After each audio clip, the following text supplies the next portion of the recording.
আশা করছি আজকের এপিসোড আপনাদের অনেক ভালো লাগবে। বেশি কথা না বলে সবার আগে চলে যাব আজকের প্রথম ঘটনায়। দুবাই শহরের আল নাহদা নামক স্থানে যিনি আছেন তিনি আমাদের অনেকেরই পরিচিত মেহেদী হাসান ভাই। ওনার বাড়ি নড়াইল জেলার সদর উপজেলার আউরিয়া ইউনিয়নের চিলগাছা রঘুনাথপুর গ্রামে।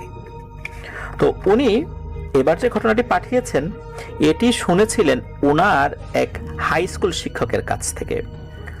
ওনার স্কুলের নাম এবিএস মেমোরিয়াল মাধ্যমিক বিদ্যালয়। এই জায়গাটা ওখানকার নাকশি মাদ্রাসা বাজারে অবস্থিত। আর ওনার আগের ঘটনায় এই নাকশি মাদ্রাসা বাজারের কথা উনি উল্লেখ করেছিলেন। ওখানে একটা পাঠশালা ছিল, আর যেখানে ওনার বাবার দাদা ইসমাইল মোল্লা ধর্মীয় শিক্ষক ছিলেন। পরবর্তীতে একটা মাধ্যমিক বিদ্যালয়, একটা প্রাথমিক বিদ্যালয় হয় এই বাজারে। এই নাকশি মাদ্রাসা বাজারটা মূলত একটা ত্রিমোহনা জায়গায় গড়ে উঠেছে। বাজারের পশ্চিমে সীমাখালী গ্রাম শুরু, উত্তরে নাকশি গ্রাম, পূর্ব আর দক্ষিণে হচ্ছে ওনাদের চিলগাছা রঘুনাথপুর গ্রাম। আর আশেপাশে অনেক গ্রাম থাকায় অনেক ছেলে মেয়ে এখানে লেখাপড়া করে। উনিও স্কুলে লেখাপড়া করেছেন। আর ঘটনাটি যখন উনি শুনেছেন তখন উনি অষ্টম শ্রেণীতে পড়তেন, আর উনি শুনেছিলেন 2009 সালে।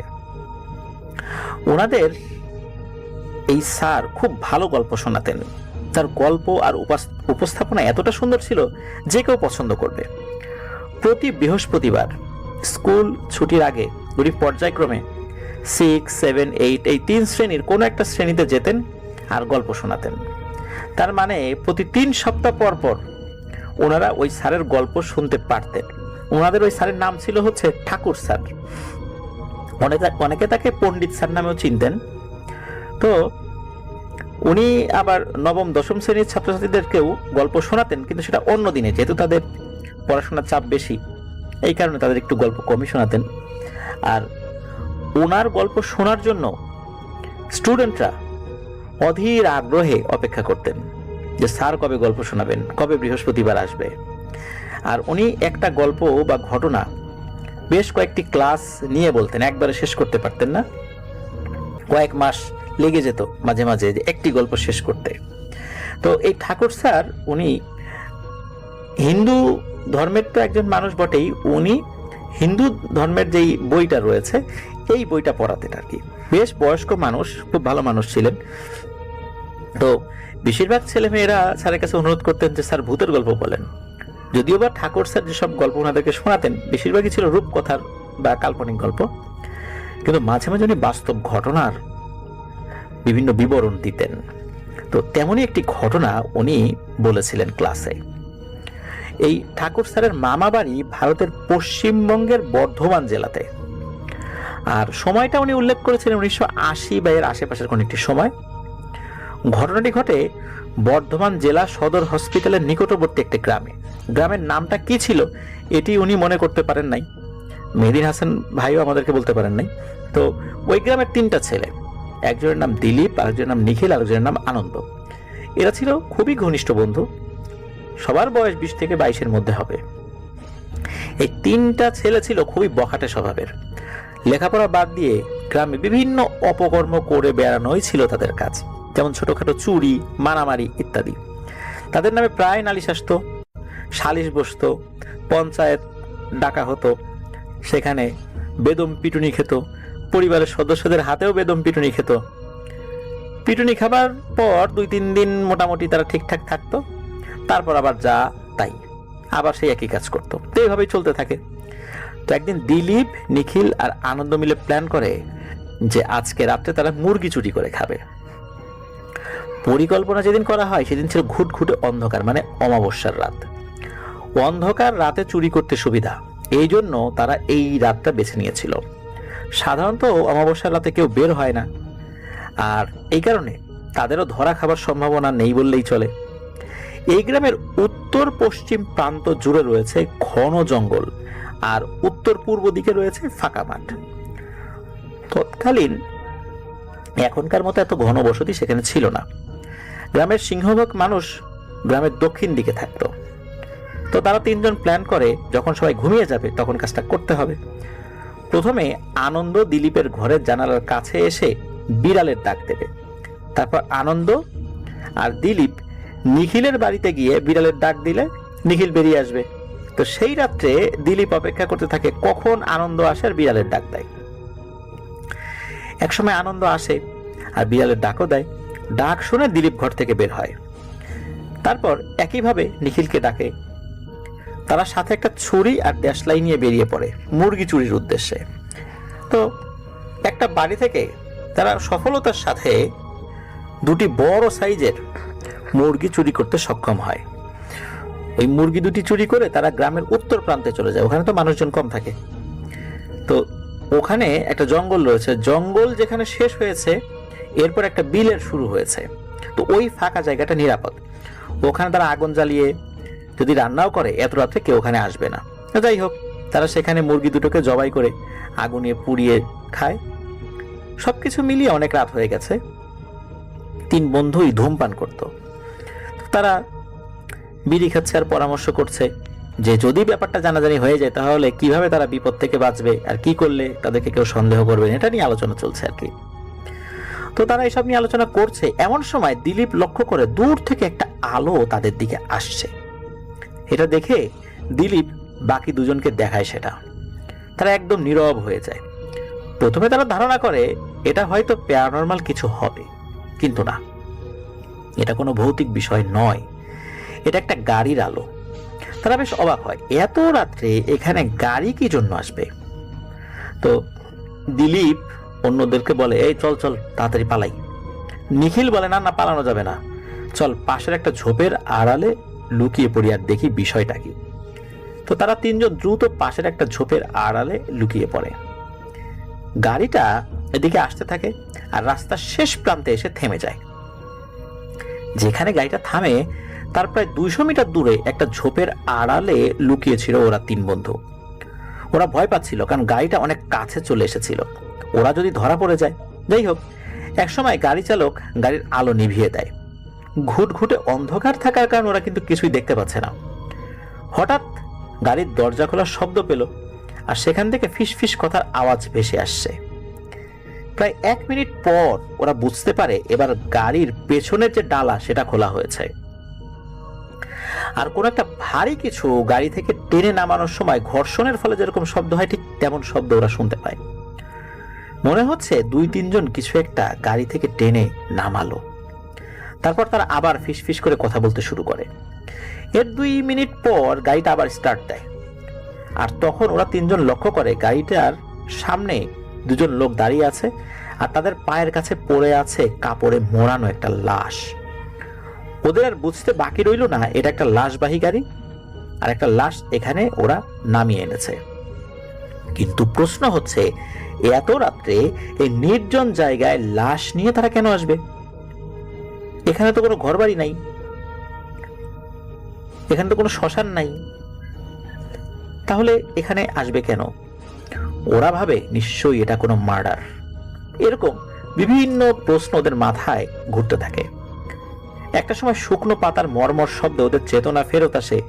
মানে ওরা একটা ঘোরের মধ্যে ছিল যে হচ্ছেটা কি, আর ওরা বুঝতে পারে লোক দুটো লাশ টেনে নিয়ে যাচ্ছে। লোক দুটোর কাছে ব্যাটারি চালিত টর্চ লাইট ছিল, সেটার আলো দিয়ে তারা পথ চলতে থাকে আর সেই লাশ 2 জন মিলে টেনে নিয়ে যাচ্ছে উঁচু করে। এমন সময় দিলীপ ফিসফিস করে বলে ওঠে, যাক বাবা, বাঁচা গেল, এখন চল তাড়াতাড়ি বাড়ি ফেরত যাই, কারণ কোন বিপদ হয় তার কোনো ঠিক ঠিকানা নাই আমাদের। নিখিল বলে, না রে, বিষয়টা আমার কাছে স্বাভাবিক মনে হচ্ছে না, চল ওদের পিছু পিছু যাই আর গিয়ে দেখি ওরা করেটা কি লাশ নিয়ে। নিখিলের কথায় আনন্দ রাজি হয়, দিলীপ এক প্রকার বাধ্য হয়েই রাজি হয়, কারণ দিলীপ ছিল একটু ভীতু টাইপের। ভীতুও না বা খুব যে সাহসী তাও না, মানে একটুতেই ভয় পেয়ে যায় এই আর কি। ওরা তিনজন দূরত্ব বজায় রেখে ওই লোক দুটোর পিছু পিছু যেতে থাকে, মানে এমন ভাবে যেতে থাকে যাতে কোনোভাবেই ওই লোক দুটো টের না পায় যে ওদেরকে কেউ ফলো করছে। লোক দুটো বিলের পাশ দিয়ে হাঁটতে হাঁটতে একসময় জঙ্গলের ভেতরে প্রবেশ করে। এমন সময় দিলীপ, নিখিল আর আনন্দ এই তিনজন একে অন্যের হাত টেনে ধরে। তিনজনই বলে, না রে, আর সামনে যাবো না, বিপদ হতে পারে। কিন্তু এর মধ্যে আবার নিখিল বলে, বিপদ তো হতে পারে, কিন্তু আমার মনে হয় যা হয় হবে, আমরা যেহেতু 3 জন আছি আর তারা মাত্র 2 জন, আর ওদের থেকে আমরা শক্তি শরীরে বেশি রাখি। ভয় পাস না, চল তো গিয়ে দেখি এই বদ লোক দুটা এই লাশ কোত্থেকে পেলো, লাশটা নিয়ে করে কি, এটা তো দেখতে হবে। বিষয়টা তো আমার কাছে স্বাভাবিক বলে মনে হচ্ছে না, বিষয়টা আবার ভুতুরেও না, সুতরাং ভয় কিসের, চল। ওই লোক দুটো জঙ্গলের ভেতর দিয়ে হেঁটে চলছে আর ওই 3 জনও পেছন পেছন চলছে। জঙ্গলটা বেশ বড় আর ঘন। ওই জঙ্গলের সীমানা শেষ হয়েছে যেখানে, শেষের দিকে রয়েছে একটা ফাঁকা জায়গা। ওখানে ছিল পুরনো পরিত্যক্ত একটা বাড়ি। বাড়িটি ইংরেজ শাসন আমলে বানানো হয়েছিল। সেখানে নাকি তখনকার শাসকরা বিশ্রাম নিত এখানে বেড়াতে আসলে বা শিকার করতে আসলে। তখন তো আরো অনেক বন জঙ্গল ছিল, জঙ্গলে অনেক প্রাণী ছিল, এখন তার কিছুই নাই সেগুলো। আর ওই বাড়িতে তারা বিভিন্ন কর্মকাণ্ড তারা করত। ওই বাড়িটার অনেক অংশ ভেঙে পড়েছে, দেয়াল বা বাড়ির বিভিন্ন অংশে গাছ জন্মেছে। তো লোক দুটো লাশ নিয়ে সেই বাড়ির ভেতরে প্রবেশ করে। আনন্দ, নিখিল আর দিলীপ খেয়াল করলো ওই ঘরের ভেতর থেকে আলো দেখা যাচ্ছে, মনে হচ্ছে কেউ প্রদীপ জ্বালিয়ে রেখেছে। তোরা 3 জন গুটি গুটি পা করে ওই বাড়ির ভেতরে প্রবেশ করে। আর একটা জানালার পাশে তারা দাঁড়ায়, যেটা ছিল লোহার শিকের। শিকগুলো জং পড়ে খুবই বাজে অবস্থা। তো বাইরে অমাবস্যার ঘুটঘুটে অন্ধকার থাকায় তারা নিশ্চিত হয় যে তাদেরকে ভেতর থেকে কেউ দেখতে পাচ্ছে না। আর জানালাটা বেশ বড়, বাইরে থেকে ভেতরে স্পষ্ট দেখা যায়। ওরা খেয়াল করে ওই লোক দুটো ছাড়া ওখানে আরো একজন লোক আছে। ঘরের ভেতর প্রদীপ জ্বলছে, সেই আলোয় বেশ ভালোই দেখা যাচ্ছিল ভেতরে কি কি হচ্ছে। লোক দুটো অন্য একটা লোকের সাথে কথা বলছে, খুব আস্তে আস্তে কথা বলছে। কথাগুলো স্পষ্ট বোঝা না গেলেও মোটামুটি যতটুকু বুঝেছিল সেগুলো কথাগুলো এরকম ছিল যে গুরুজি আজকে মারা গেছে, আত্মহত্যা করেছে। হ্যাঁ হ্যাঁ, ওই বয়সী মেয়ের লাশ, এরকম কথা শোনা যাচ্ছে আর কি। একটু পরে লোক দুটো চলে যায়। লোক দুটো চলে যাওয়ার সময়ও এদের 3 জনকে কিন্তু তারা দেখতে পায়নি। তো নিখিল, দিলীপ আর আনন্দ বুঝতে পারে এই লোক দুটো এই লাশটাকে তৃতীয় লোকটার কাছে বিক্রি করে দিয়েছে। কিন্তু এই লোকটা এই লাশ দিয়ে করবেটা কি, তার কি কাজে আসবে এই লাশ, এসব চিন্তায় তাদের মাথা তো ঘুরপাক খাচ্ছে। ওরা খেয়াল করে ওই লোকটার পরনে একটা ধুতি আর মাথায় কালো একটা কাপড় বাঁধা, গলায় অসংখ্য মালা। ওদের 3 জনের বুঝতে বাকি রইল না এই লোকটা আসলে তান্ত্রিক গোছের কেউ।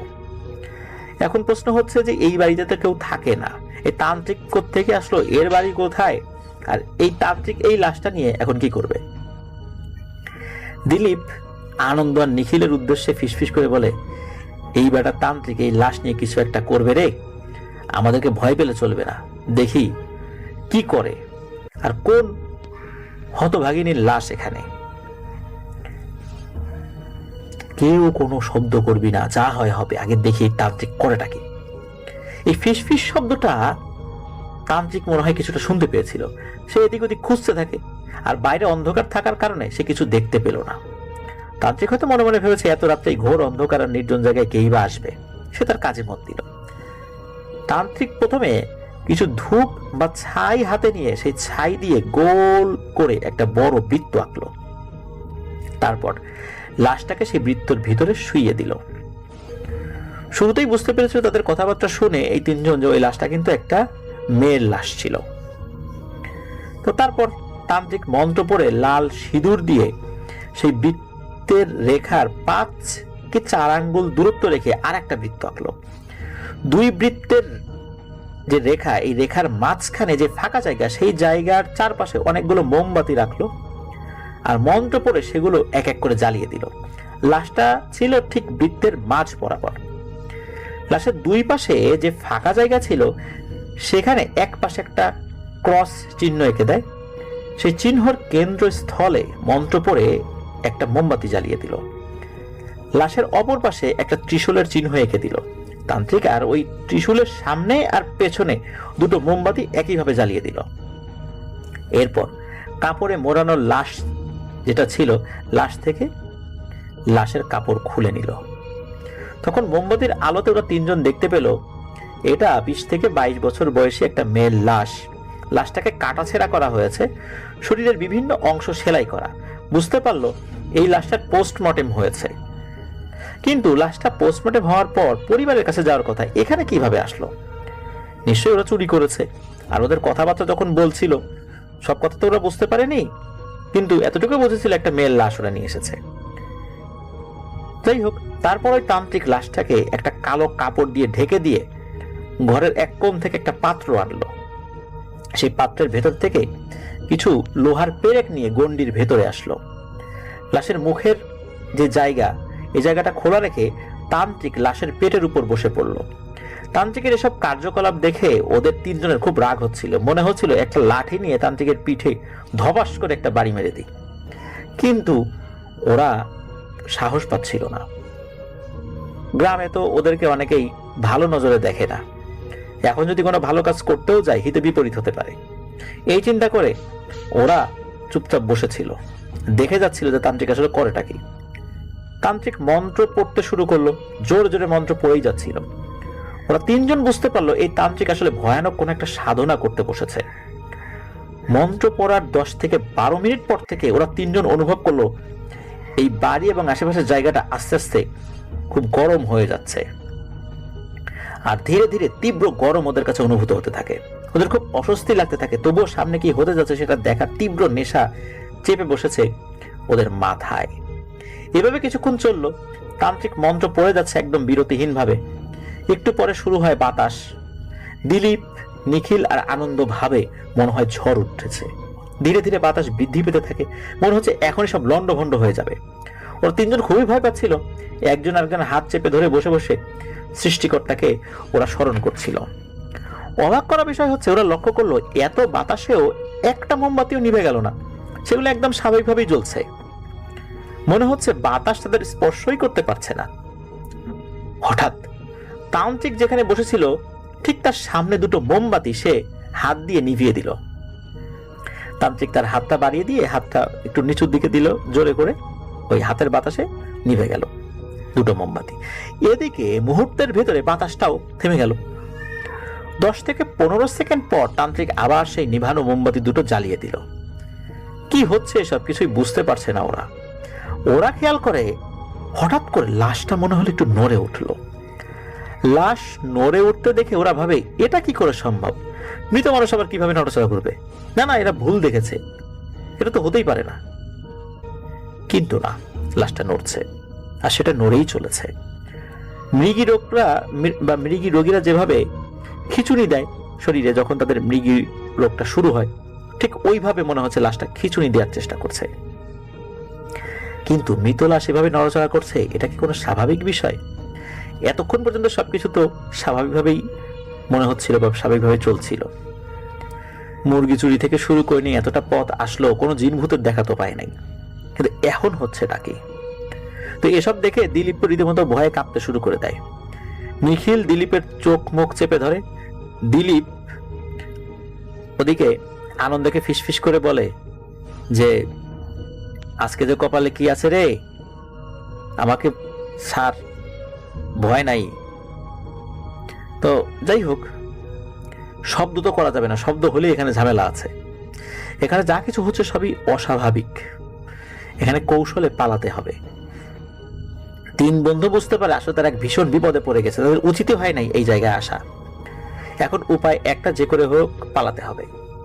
এসব ভাবতে ভাবতে ওরা খেয়াল করে লাশটা হা করে উঠলো, আর হা করার সাথে সাথে তান্ত্রিক একটা পেরেক সেই লাশের মুখের ভিতরে ঢুকিয়ে দিল। তান্ত্রিক এবার উচ্চস্বরে মন্ত্র পড়তে থাকে। ওই লাশটা সেই পেরেক চিবিয়ে খেতে থাকে। মনে হচ্ছে সে কোনো নরম হাড্ডি খাচ্ছে। পেরেক ভাঙার কর্মর শব্দও হচ্ছে। মাত্র 10 সেকেন্ডের মতো সময় একটা লোহার পেরেক চিবিয়ে খেয়ে ফেলে সেই লাশটা। চোখের সামনে এই ভয়ানক দৃশ্য দেখে ওরা একদম হতভম্ব হয়ে যায়।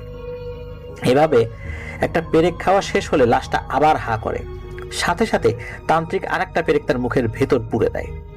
এভাবে একটার পর একটা পেরেক খেতে থাকে সেই লাশটা। তান্ত্রিক সবকিছু করলেও তার মন্ত্র পড়া কিন্তু বন্ধ করেনি। বেশ কিছু পেরেক খাবার পর হঠাৎ করে লাশটা অট্ট হাসি দিয়ে ওঠে, আর সেই হাসির শব্দে দিলীপ, নিখিল আর আনন্দের আত্মা কেঁপে ওঠে। ভয়ঙ্কর এক হাসি ছিল। লিসেনার্স একবার ফিল করুন, গহীন জঙ্গলের পাশে একটা লাশ নিয়ে একটা তান্ত্রিক তন্ত্র সাধনা করছে। সেই লাশ নড়াচড়া করছে, সেই লাশ লোহার পেরেক চিবিয়ে খাচ্ছে আর এইভাবে হাসছে। এই দৃশ্য কি কারো সহ্য করার কথা? সে যত বড় সাহসী মানুষই হোক না কেন। দিলীপ তখন চিৎকার করে ওঠে আর ওইখান থেকে দেয় এক দৌড়। দিলীপের চিৎকার আর তার দৌড় দেয়া দেখে নিখিল আর আনন্দ বুঝতে পারে তান্ত্রিক বেড়া তো টের পেয়ে গেছে তারা এখানে আছে, কি আর করা। ওইদিকে তারাও দিয়েছে দৌড়। ওরা তিনজন যে যেদিকে পারতেছে দিক বিদিক দৌড়াচ্ছে, কে যে কোন দিকে যাবে সেই খেয়াল তাদের নেই। মাথায় শুধু একটা জিনিসই কাজ করছে, এখান থেকে পালাতে হবে যদি প্রাণ বাঁচাতে চায়। দৌড়াতে দৌড়াতে একসময় আনন্দ খেয়াল করলো তার পিছু পিছু কেউ একজন আসছে। সে আবার চিৎকার করে বলে ওঠে, কে রে? পেছন থেকে নিখিল বলে, আমি নিখিল। তখন আনন্দ থেমে যায় আর নিখিল কাছে আসতে থাকে। তো কাছে আসার পর দেখে যে না, এটা আসলে নিখিলই, ভূত প্রেত কিছু না। তো দুজনে একে অন্যকে ধরে বড় বড় নিঃশ্বাস নিতে থাকে, দুজনে কাঁপছে ভয়ে।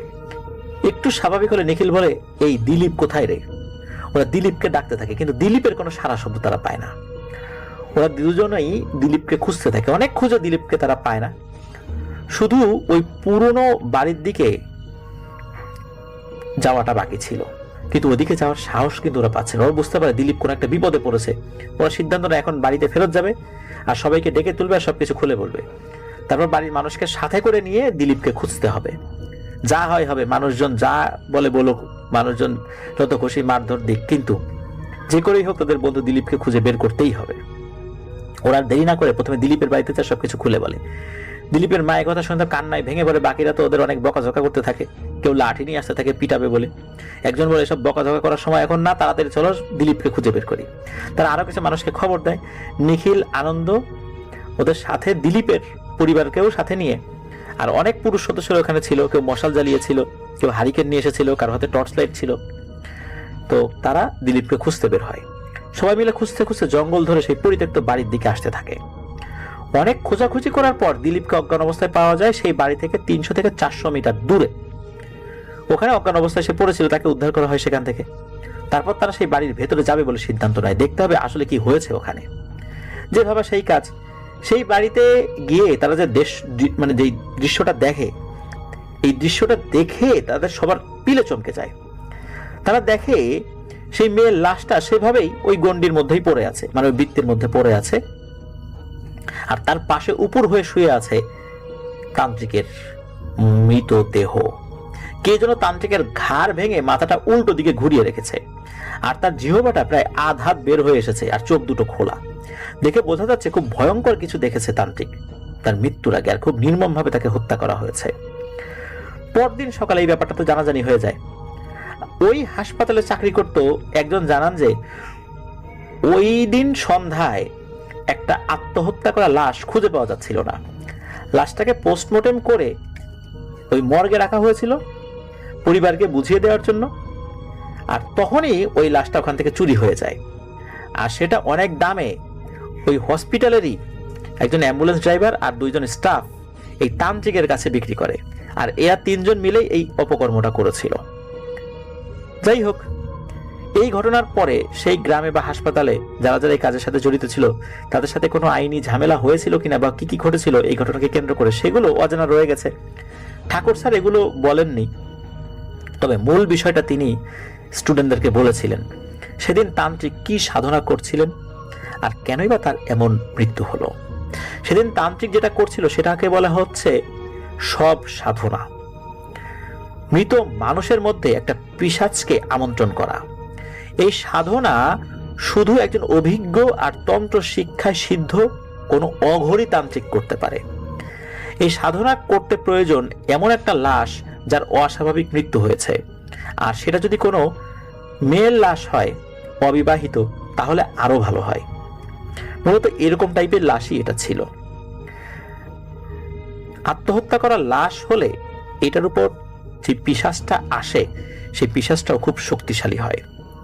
এই সাধনা করতেও হয় অমাবস্যার রাতে। ঘটনাক্রমে ওই রাতটাও অমাবস্যার রাত ছিল।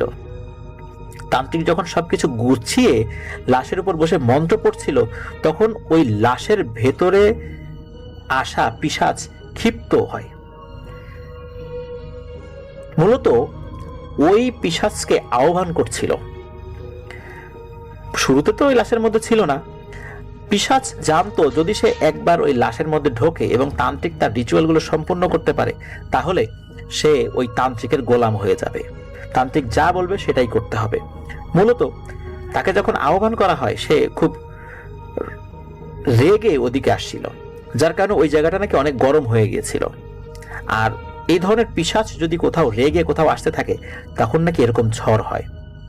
এই কারণে ওখানে ঝড় হচ্ছিল। ওই পিশাচটি ওই গণ্ডির কাছে এসে থেমে যায়। সে ওই গণ্ডির ভেতরে প্রবেশ করতে পারছিল না।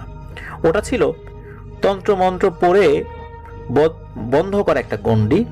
তো যখন তান্ত্রিক দুটো মোমবাতি নিভিয়ে দেয় তখন ওই পিশাচটি ভেতরে প্রবেশ করতে সক্ষম হয়। যখনই ওই পিশাচটি ভেতরে প্রবেশ করে তখন তান্ত্রিক কৌশলে তাকে আটকে ফেলে, আবার ওই মোমবাতি দুটো জ্বালিয়ে দেয়। মূলত গণ্ডির ভেতরে দুটো চিহ্ন আঁকা ছিল, একটা ত্রিশূলের আর একটা হলো ক্রস চিহ্ন। এই ক্রস চিহ্নের কাছে যখন ওই পিশাচটি আসে তখন ওই ত্রিশূল আঁকানো ওই জিনিসটা তন্ত্র বলে তাকে আঘাত করে। সেই আঘাতে ওই পিশাচটি দুর্বল হয়ে যায়। এই সুযোগে তাকে ওই মেয়ের লাশের ভেতরে ঢুকতে তান্ত্রিক বাধ্য করে। আর বাধ্য করেছিল, যখন সে বাধ্য হয়ে ঢুকেছিল তখন ওই লাশের ভেতর তাকে বন্দি করে ফেলে। সে ছাড়া পাওয়ার জন্য ছটফট করছিল, কিন্তু তান্ত্রিকের মন্ত্র জালে এসে ফেসে যায়। আর ওই পেরেকগুলো ছিল মন্ত্র পড়া পেরেক, যেটা খাইয়ে ওই পিশাচকে বশে আনছিল। হঠাৎ করে এই সব সাধনা ভঙ্গ হয় যখন এই দিলীপ ভয়ে চিৎকার দেয়। যখন চিৎকার দেয় তখন তান্ত্রিক ঘাবড়ে যায়, আর তখনই তার মন্ত্র পড়া থেমে যায়, আবার এলোমেলো মন্ত্র বলে ফেলে। আর এই ভুলের কারণেই ওই মেয়ের ভেতরের থাকা ওই পিশাচটি সেখান থেকে বেরিয়ে যেতে সক্ষম হয়। আর ওই অবস্থাতেই তান্ত্রিককে সে মেরে ফেলে। তান্ত্রিক কিছু বুঝে ওঠার আগে এই ঘটনাটা ঘটে যায়। তান্ত্রিকও জানতো না বাইরে কে চিৎকার দিল, আর সে কোনো কিছু বুঝে ওঠার আগে, কোনো প্রতিরোধ সৃষ্টি করার আগে ওই পিশাচটি তাকে মেরে ফেলে। আর পিশাচটি তাকে মেরে ফেলার সাথে সাথে তার যাবতীয় বন্ধনই ছিন্ন হয়ে যায়, আর ওই পিশাচটিও মুক্ত হয়ে ওখান থেকে চলে যায়। যেহেতু মেয়েটা আত্মহত্যা করেছিল, আর আত্মহত্যাকারী কোনো লাশের মধ্যে এই টাইপের কোনো পিশাচ যদি ঢুকে যায়, ওই পিশাচকে দিয়ে হেন কোনো কাজ নাই যেটা করানো যায় না। আর এই টাইপের যে পিশাচগুলো আত্মহত্যাকারী লাশের মধ্যে ঢোকে, এগুলো এমনিতে অনেক শক্তিশালী হয়। তো তান্ত্রিকরা, বিশেষ করে অঘরী তান্ত্রিকরা এই পিশাচটা হরহামেশাই করে থাকে। আর এই ধরনের পিশাচ সাধনা বা সব সাধনাটা অনেক জায়গায় প্রচলিত আছে। অনেকেই আফ্রিকা থেকে শুরু করে নিয়ে বিভিন্ন জায়গায় এই ধরনের পিশাচ সাধনা করে থাকে, যেটা আর একটা নাম সব সাধনা। সব মানে মৃতদেহের উপর সাধনা করে। তো এটাই ছিল ঘটনা। প্রিয় লিসেনার্স, এই টাইপের পিশাচ সাধনার ঘটনা কিন্তু আপনারা বিভিন্ন জায়গায় শুনে থাকবেন। এই পদ্ধতিটা অনেকটাই একই রকম, যারা এই পদ্ধতিতে সাধনা করে আর কি। তো অঘরী যারা তান্ত্রিক, তাদের জীবনের একটা সিংহভাগ সময় এই সাধনার পিছনে দিয়ে থাকেন। তারা পিশাচকে নিয়ন্ত্রণ করে, পিশাচকে দিয়ে বিভিন্ন অসাধ্যকে সাধন করার চেষ্টা করেন। অন্য তান্ত্রিকরাও পারে, তবে অঘরী তান্ত্রিকরা তারা যেহেতু বিয়ে শাদী করে না, সংসার থেকে বিচ্যুত হয়ে এক মনে এই পিশাচ নিয়ন্ত্রণ করার কাজ করে, যার কারণে ওদের এই ব্ল্যাক ম্যাজিক বা পিশাচ সিদ্ধি লাভে তাদের জুড়ি মেলা ভার। প্রিয় লিসেনার্স, এই ঘটনাটি ঠাকুর স্যার ক্লাসে বলেছিলেন। তো এটি ছিল ঘটনা। এরপরে আর কি হয়েছিল ওই গ্রামে আর কিছু বলা যায় না বা জানাও যায় না, উনি এতটুকুই বলেছিলেন। আর এই তথ্যটি মূলত আমাদেরকে এই মেহেদী হাসান ভাই ঘটনাকারে পাঠিয়েছেন। আশা করছি ঘটনাটি আপনাদের ভালো লেগেছে। আর মনে রাখবেন, এই যে এই টাইপের সাধনা করা, আমরা মনে করি পিশাচ সাধনা খারাপ, কিন্তু জিন সাধনা ভালো। দোয়া দুরুদ পড়ে, সূরা জিন পড়ে জিনকে যদি বশীভূত করা যায়, জিনকে দিয়ে অনেক কাজ করানো যাবে। প্রিয় লিসেনার্স, মনে রাখবেন, জিনকে বশীভূত করা সুস্পষ্ট হারাম। কোন স্বাধীন প্রাণীকে এভাবে বশীভূত করা ইসলামী শরীয়তে সম্পূর্ণভাবে হারাম করা হয়েছে। কারণ জিনকে নিয়ন্ত্রণ করা বা জিনের উপর নিয়ন্ত্রণ প্রতিষ্ঠা শুধু করেছিলেন হযরত সুলাইমান আলাইহিস সালাম। আল্লাহ তাআলা তাকে এই বিশেষ ক্ষমতাটা দান করেছিলেন। এরপর অন্য কারো জন্য এটা জায়েজ ছিল না, একজনের জন্য জায়েজ ছিল, হযরত মুহাম্মদ সাল্লাল্লাহু আলাইহি সাল্লামের জন্য। কিন্তু উনি আল্লাহর কাছে যেহেতু সুলাইমান সালাম আল্লাহর কাছে দোয়া করেছিলেন যে আমার পরে এই ক্ষমতা যেন আর কাউকে না দেওয়া হয়, আল্লাহ সেই দোয়া কবুল করেছিলেন। রাসূল সাল্লাল্লাহু আলাইহি ওয়াসাল্লাম চাইলে এটা করতে পারতেন, কিন্তু একবার উনি কিছু জিনকে আটক করে ফেলেন, কারণ তার সালাতে বিরক্ত করছিল। তখন উনি জিনদেরকে বলেছিলেন যে আমার ভাই সুলাইমান যদি আল্লাহর কাছে দোয়া না করতেন তাহলে তোমাদেরকে আমি শিক্ষা দিয়ে ছাড়তাম। তাহলে বোঝেন প্রিয় লিসেনার্স, খোদ রাসূল সাল্লাল্লাহু আলাইহি ওয়াসাল্লাম তার ক্ষমতা থাকার পরেও জিনদের উপর নিয়ন্ত্রণ প্রতিষ্ঠা করেন নাই। তাদেরকে বন্দী করার পরও ছেড়ে দিয়েছিলেন, আটকে রেখেছিলেন তাদেরকে কিছু সময়ের জন্য মাত্র, তারপর ছেড়ে দিয়েছিলেন, কারণ এই জিনিসটা করার এখতিয়ার কারো নেই।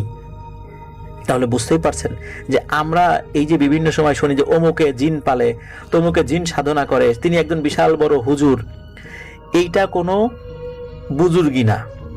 হ্যাঁ, কারো আমলের কারণে জিন যদি আসে তার কাছে, এসে যদি বলে হুজুর আপনার কাছ থেকে আমি শিক্ষা লাভ করতে চাই, আপনার খেদমতে আমি থাকতে চাই, যদি কখনো প্রয়োজন হয় আমাকে বলবেন, আমি খুশি মনে আপনার কোনো কাজ করে দিতে পারলে আমার কাছে খুব ভালো লাগবে। তখন শুধু জিনের ইচ্ছায় যদি কোনো কাজ স্বেচ্ছায় করে, এই বিষয়টা ব্যতীত কোনোভাবেই জিনকে তলব করে তাকে দিয়ে কাজ করানো তার ইচ্ছার বিরুদ্ধে কোনোভাবেই এটা জায়েজ নাই। অথচ আমরা কিন্তু হর হামেশাই আশেপাশে বিভিন্ন মানুষের এটা দেখি, তাদেরকে দেখে আমরা বিশাল বুজুর্গ মনে করি, কিন্তু সুস্পষ্ট এটা যে হারাম কাজ করছেন এটা কিন্তু আমরা অনেকেই বুঝতে পারি না। যারা সত্যিকারের বুজুর্গ লোক তারা কখনো এই কাজটা করবেন না। তাদের কাছে এমনিতেই জিন আসে দোয়া নেওয়ার জন্য, তাদের শিষ্যত্ব গ্রহণ করার জন্য, তাদের ছাত্র হিসাবে থাকার জন্য, তাদের খেদমতে থাকার জন্য। এই বিষয়টার সাথে কিন্তু আবার আপনারা জিন সাধনা করে জিনকে বশীভূত করার বিষয়টা গুলিয়ে ফেলবেন না। এই জন্য কোনো ব্যক্তির জন্যই জিন সাধনা করে জিনের উপর নিয়ন্ত্রণ প্রতিষ্ঠা করা সম্পূর্ণভাবে হারাম। আমরা কেউ এই কাজটি করার কথা চিন্তাও করব না। এর পরিণতিও কিন্তু ভালো না, দুনিয়াতেও ভালো না, আখিরাতেও ভালো না। আল্লাহ আমাদেরকে হেফাজত করুন। ধন্যবাদ মেহেদী হাসান ভাইকে, চমৎকার একটি ঘটনা আমাদেরকে পাঠিয়েছেন। প্রিয় লিসেনার,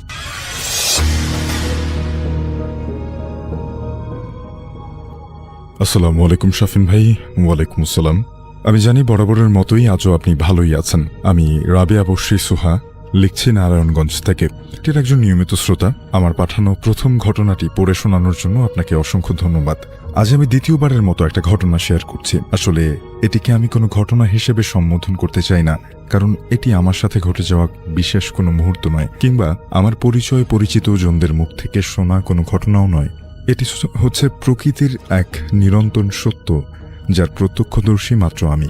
শাফিন ভাইয়া, ছোটবেলা থেকে ইন্টারনেট সহ ইউটিউব সহ আরো অনেক জায়গায় শুনেছি যে সিসিটিভি ক্যামেরায় নাকি দেখা যায়। অনেক ভিডিও দেখেছি, কিন্তু কেন যে এই ব্যাপারটি আমি বিশ্বাস করতে আমার মন চাইতো না। আমার মনে হয় যে যেই মাত্রার জীবকে সৃষ্টির সেরা জীব মানুষ চোখে দেখতে পারে না, সেই জীবকে মানুষের তৈরি ক্যামেরা কি করে দেখবে? শাফিন ভাইয়া, এই বিষয়টি আমি আজ পর্যন্ত বিশ্বাস করতাম না যদি আমি নিজে চোখে তা না দেখতাম। আজ থেকে প্রায় ৩-৪ মাস আগে এলাকার চোরের উৎপাত দেখা দেয়।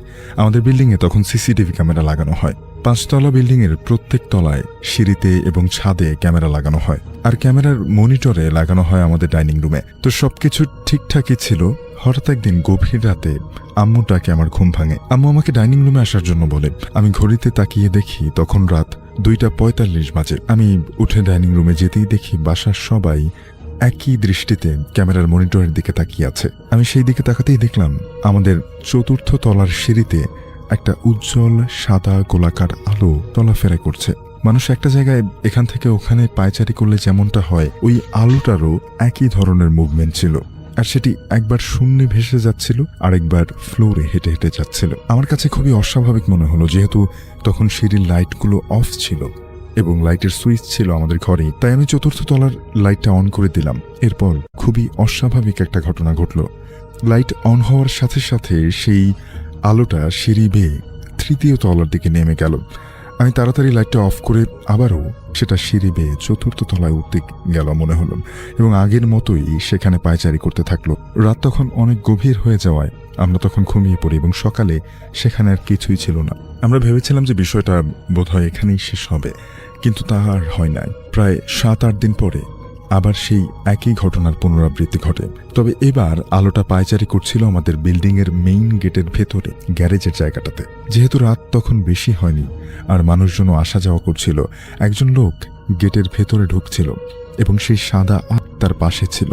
আমি তারপরে ঘটে যাওয়া ব্যাপারটা দেখে অবাক হই, কারণ লোকটা গেট খুলে ভেতরের দিকে ঢুকে যায়, কিন্তু সে তার পাশে থাকা এত উজ্জ্বল বৃহৎ আকারের আলোটা একবারও দেখল না। মনে হয়েছিল যে সে কিছুই দেখতে পাচ্ছিল না। তারপরে আলোটাকে কিছুক্ষণ এভাবে পায়চারি করার পর আবার গেট দিয়ে চলে যায়। এরপর থেকে এখন পর্যন্ত আমি এই আলোটা নিচতলায় প্রায় আসে। আলোটা বললে ভুল হবে, কারণ কখনো কখনো 2-3টা আলো আসে এবং এভাবেই ঘন্টার পর ঘন্টা পায়চারি করে আবার চলে যায়। ভাইয়া, যদিও আপনি বুঝতে পারছেন আমি আলো বলতে কি বোঝাতে চাচ্ছি, তবুও আমি এগুলোকে এভাবেই সম্বোধন করছি, কারণ আমি মনিটরে উজ্জ্বল গোলাকার সাদা আলো ছাড়া আর কিছুই দেখিনি। তবে আকার মাঝে মাঝে ছোট বড় অদ্ভুত মনে হলেও আমরা এখনো ওদের আসা যাওয়া নিয়ে একেবারে অভ্যস্ত হয়ে গিয়েছে। জিনদের আকার নিয়েছে। এখন আমার ধারণাটাও বেশ ইতিবাচক। ঠিক তখনই একদিন রাতের বেলার ঘটনায় এই ধরনের ধারণাটি সম্পূর্ণ বদলে যায়। অর্থাৎ এটাকে তারা বুঝতে পারছিলেন যে সেই বাসাতে কোনো জিনের আনাগোনা ছিল, কিন্তু সেটা তারা খুব স্বাভাবিকভাবে নিয়েছিলেন, কারণ যখন দেখলেন যে সেটা পায়চারি করছে, কিছু মানুষ দেখতে পাচ্ছেন, আবার ক্যামেরায় ধরা পড়ছে, কিন্তু সেটা তাদের কোনো ক্ষতি করছে না। এটা যখন তারা বুঝতে পারলেন, ঠিক তখনই এমন একটা ঘটনা ঘটল যে এই ঘটনা তার ধারণাটাকে সম্পূর্ণ বদলে দেয়। অর্থাৎ তাদের যে ক্ষতি হতে পারে না সেই ধারণাটা বদলে দেয়। 13ই মার্চের রাতে আমার প্রচণ্ড পিপাসা লাগে। আমি খুব ঘুম থেকে উঠে ডাইনিং রুমে পানি পান করার জন্য যাই। তখন দেয়ালে লাগানো মনিটরে চোখ পড়লে আমার গায়ের সব লোম দাঁড়িয়ে যায়। দেখলাম আমাদের ছাদে যে ক্যামেরাটা লাগানো রয়েছে তার সামনে উল্টো হয়ে একটা ছোট বাচ্চার মতো কিছু একটা ঝুলছে। ভাইয়া, বাচ্চাটার সব বর্ণনা ঠিক দেয়া আমার পক্ষে সম্ভব না, কারণ তার হাত পা অবয়ব সব কিছুই পরিবর্তনশীল ছিল। অর্থাৎ কিছু একটা এক জায়গায় স্থির ছিল না। তবে এতটুকু বলতে পারি যে বাচ্চাটার শরীরের রং অনেকটা আগুনের মতো ছিল। ছোট বাচ্চা শুয়ে শুয়ে যেভাবে হাত পা নেড়ে খেলা করে, আমার দেখা বাচ্চাটা উল্টো হয়ে ঠিক ওই রকমভাবেই খেলছিল। প্রায় অনেকক্ষণ যাওয়ার পর যখন ফজরের আজানের সময় হয়, তখন হঠাৎ করে মনিটরটা পুরোপুরি ব্ল্যাক হয়ে যায়। এই পর্যন্ত আমি দাঁড়িয়ে ওখানে ভয়ে সব কিছু দেখছিলাম, কিন্তু ওখান থেকে আমি সরে যেতে পারিনি। আমার মনে হয়েছে আমাকে কেউ সম্মোহন করেছে। কয়েক মুহূর্ত পর আবার ঠিক হয়ে যায়। তবে আশ্চর্যজনকভাবে তখন আর সেখানে কোনো কিছুই ছিল না। এরপর থেকে নিচতলার সেই সাদা আলোগুলো ছাড়া আর তেমন কিছু আমরা দেখিনি। আর সেই আলোগুলোকেও আমরা খুব স্বাভাবিকভাবে নিয়েছি, কারণ তারা আমাদের কোনো ক্ষতি করে না। আমি বাস্তবে কখনো অশরীরই সামনাসামনি হইনি, তবে কখনো আমি হতেও চাই না। এতদিনে আমার এই ধারণাটুকু হয়ে গেছে যে তাদের সম্পর্কে আমরা হাতে গোনা কয়েকটা বিষয় ছাড়া আর তেমন কিছুই জানি না। তাদের সম্মুখীন হওয়াটা যে কোনো ইতিবাচক স্মৃতি হবে না, এর কোনো নিশ্চয়তা নেই। শাফিন ভাইয়া, এটাই ছিল আমার নিজের অভিজ্ঞতা। পরে শোনানোর অনুরোধ রইল। অবিরাম ভালোবাসার শুভকামনা রইল আপনার জন্য। ঘটনাটি আমাদেরকে রাবেয়া বসরি সোহা, নারায়ণগঞ্জ থেকে।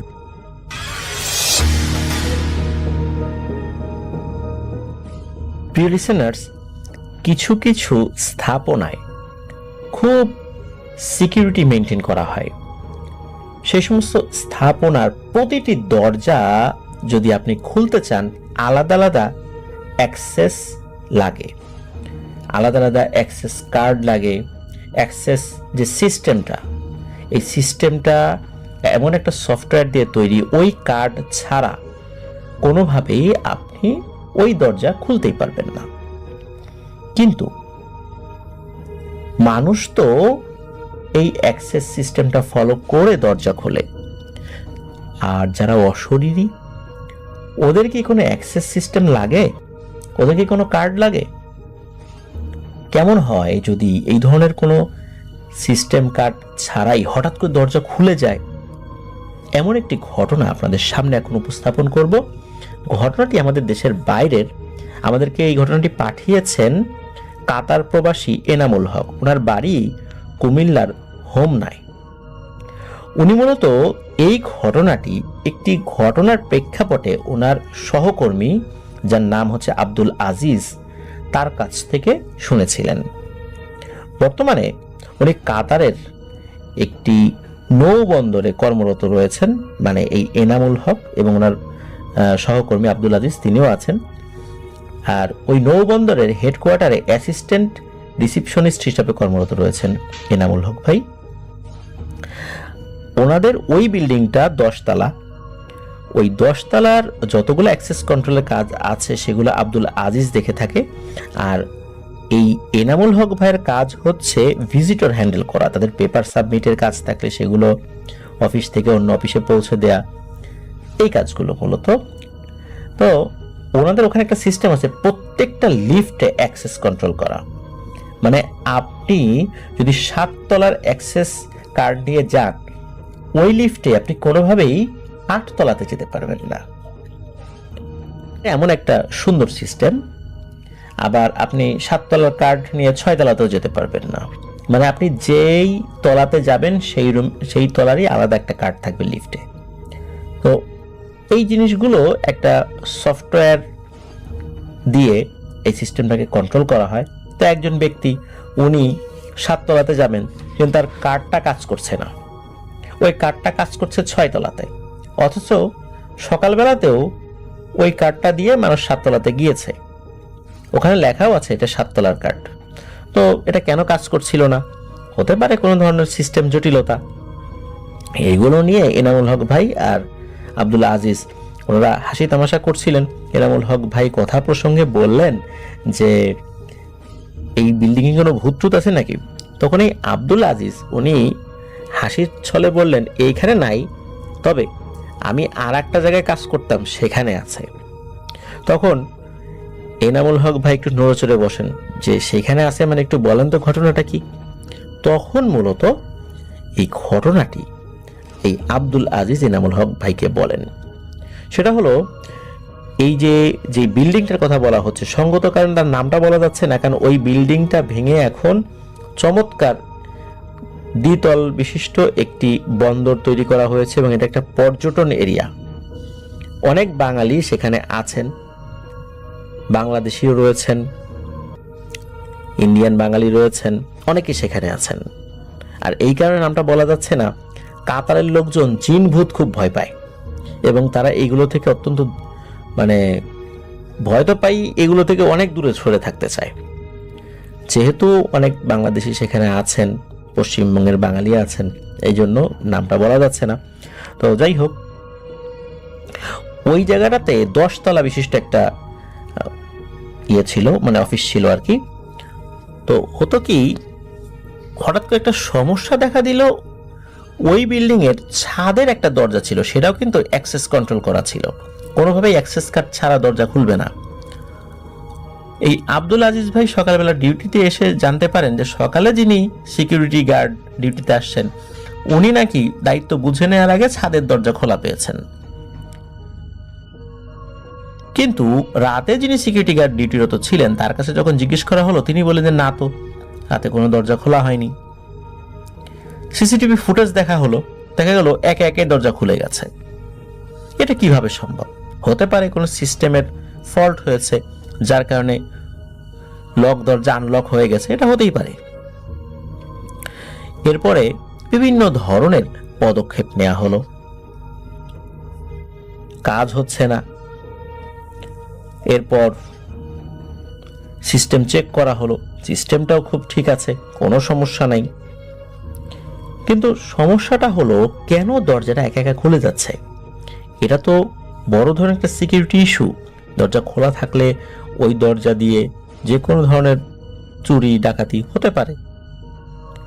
এই কারণে বিষয়টা তো এভাবে হেলাফেলা করলে চলবে না।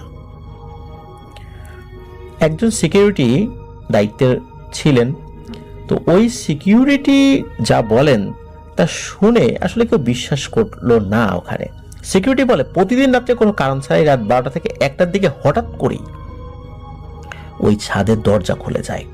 প্রথম কয়েকদিন তার মনে হয়েছিল হয়তোবা যারা মেইনটেনেন্সের কাজ করেন তারা ছাদে কাজ করতে যায়, এই কারণে এমনটা হয়। প্রথম কিছুদিন সে পাত্তা দেননি। যখন দেখছে শুক্রবার রাত্রে একই ঘটনা ঘটে, তখন সে নড়েচড়ে বসে। সে মনে করে হয়তো চোর ঢুকেছে, হয়তো তাই খুলেছে। সে কি করছে, আস্তে আস্তে লিফট দিয়ে ছাদের দিকে যায়, কিন্তু গিয়ে কাউকে দেখতে পায় না।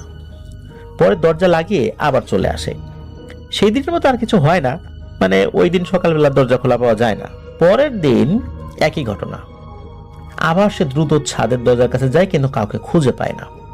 তার মাথায় হঠাৎ করে আসে যে এই দরজাগুলো তো অ্যাক্সেস কন্ট্রোল করা, এগুলো তো কার্ড অথবা কম্পিউটারের কমান্ড ছাড়া এটা কোনোভাবেই খুলবে না। হ্যাঁ, কার্ড ছাড়া খুলতে পারে নিচ থেকে যদি কম্পিউটারে কেউ কমান্ড করে। আর এই সব কিছু তো আমার কাছে থাকে, আর রাতে তো কোনো মেইনটেনেন্স থাকে না, তাহলে সেই দিন রাত্রে কে দরজা খুললো, এখনই বা কে খুললো?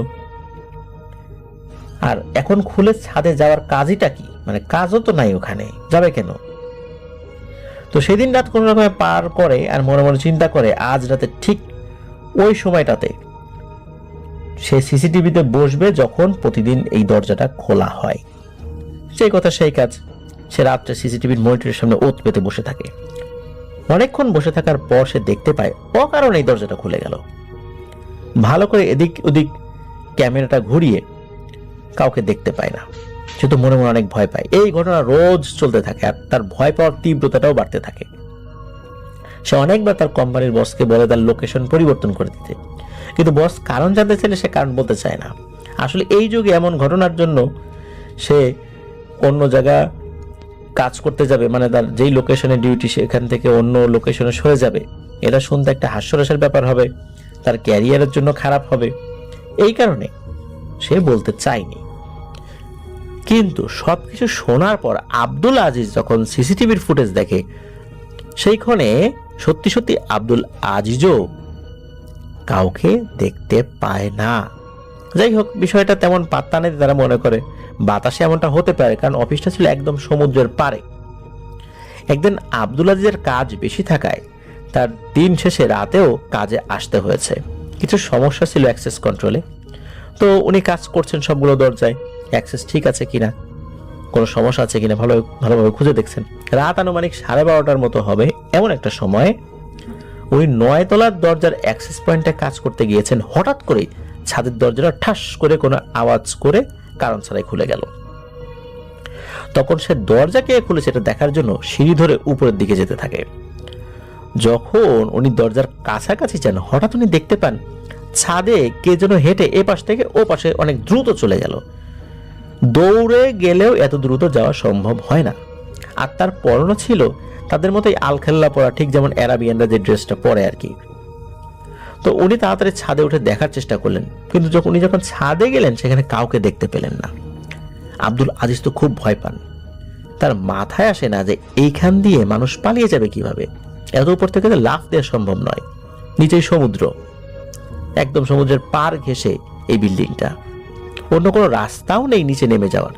এইসব চিন্তা করে খুব ভয় পান, আর সাথে সাথে উনি নিজেও নিচে নেমে যান। নিচে এসে রাতের যে সিকিউরিটির দায়িত্ব ছিল তাকে ঘটনাটা খুলে বলে। এই ব্যাপারটা সকালে অফিসে সবার কাছে জানানো হয়। এরপর থেকে আব্দুল আজিজ রাতের কোনোদিনও অফিসে আসে না, যত কাজই থাকুক না কেন। আর রাতের সিকিউরিটির সংখ্যা বাড়িয়ে দেওয়া হয়, সব জায়গায় একজনের জায়গায় 2 জন দেওয়া হয়।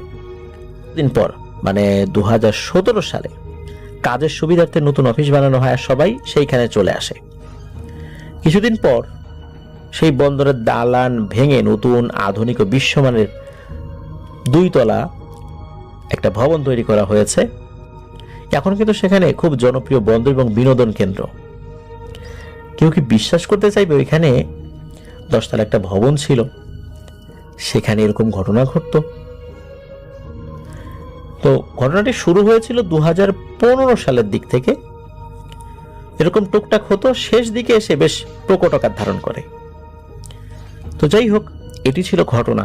কারণ এই কারণে বলছি, আমাদের ঢাকা শহরের অনেক বিল্ডিং রয়েছে, সেখানেও কিন্তু এই ধরনের সমস্যা হয়। কিছু কিছু তথ্য আমি পেয়েছিলাম, কিন্তু নির্ভরযোগ্য কোনো তথ্য না পাওয়ার কারণে সেগুলো আমি প্রচার করতে পারিনি। আপনাদের যদি জানা থাকে আমাদেরকে কিন্তু ঘটনা শেয়ার করতে পারেন। সেই বিল্ডিংয়ের নাম এবং লোকেশন না বলার শর্তে আমরা কিন্তু সেই বিষয়টা বলতে পারি লিসেনারদের সামনে। যেহেতু একটা স্থাপনা নিয়ে আমরা কোনো ধরনের ভীতিকর পরিবেশ সৃষ্টি করতে পারবো না, সেই অধিকারটাও আমাদের নেই, এটা করা উচিত নয়। এমনিতেই হয়তোবা ওই এলাকায় একটা আছে, কিন্তু আপনি আছে বলে আমাদেরকে ঘটনা পাঠালেও অ্যাকচুয়াল বিল্ডিং এর লোকেশনটা আমাদেরকে কিন্তু বলতে হবে। আমরা প্রকাশ করব না, কিন্তু আমাদেরকে অনুমানে বলা যাবে না যে ওই বিল্ডিংটা বা ওই এলাকায় এরকম একটা আছে, এই ধরনের তথ্য দেওয়া যাবে না। আপনাদেরকে ফিক্সড করে বলতে হবে ওই বিল্ডিংটাই, এত নাম্বার বিল্ডিংটাই, তাহলেই শুধু আমরা বলবো, কিন্তু আমরা ওই বিল্ডিং এর লোকেশন বা নামটা বলবো না। হয়তো এলাকাটা বললাম, কিন্তু এর বাইরে আর কিছু বলবো না। প্রিয় লিসেনার্স, আশা করছি ছোট্ট এই ঘটনাটি আপনাদের ভালো লেগেছে।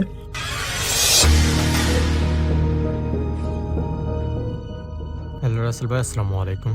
আজকে যে ঘটনাটি নিয়ে আপনাদের মাঝে হাজির হয়েছি, এই ঘটনাটি আমাকে পাঠিয়েছেন রংপুর বিভাগ থেকে সাব্বির ভাই।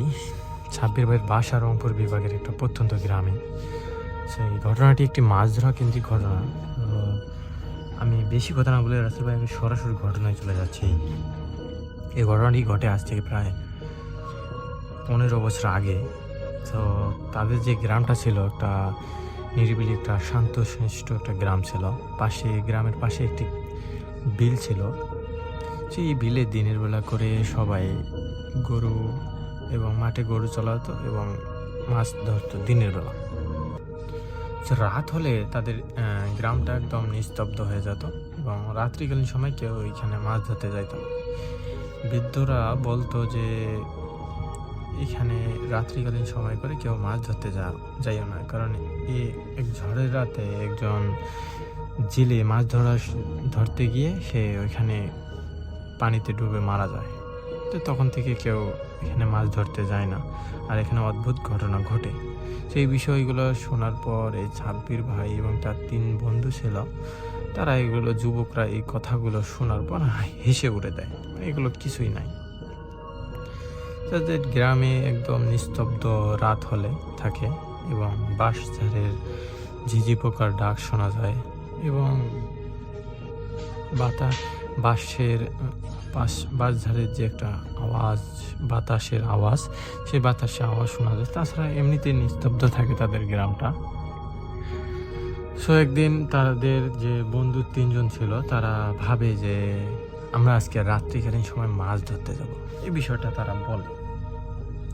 সো তাদের সাব্বির ভাই এবং তার যে 3 বন্ধু ছিল, তার 3 বন্ধুর নাম হচ্ছে, এক বন্ধুর নাম হচ্ছে রাব্বি, আর একজনের নাম হচ্ছে সাকিব।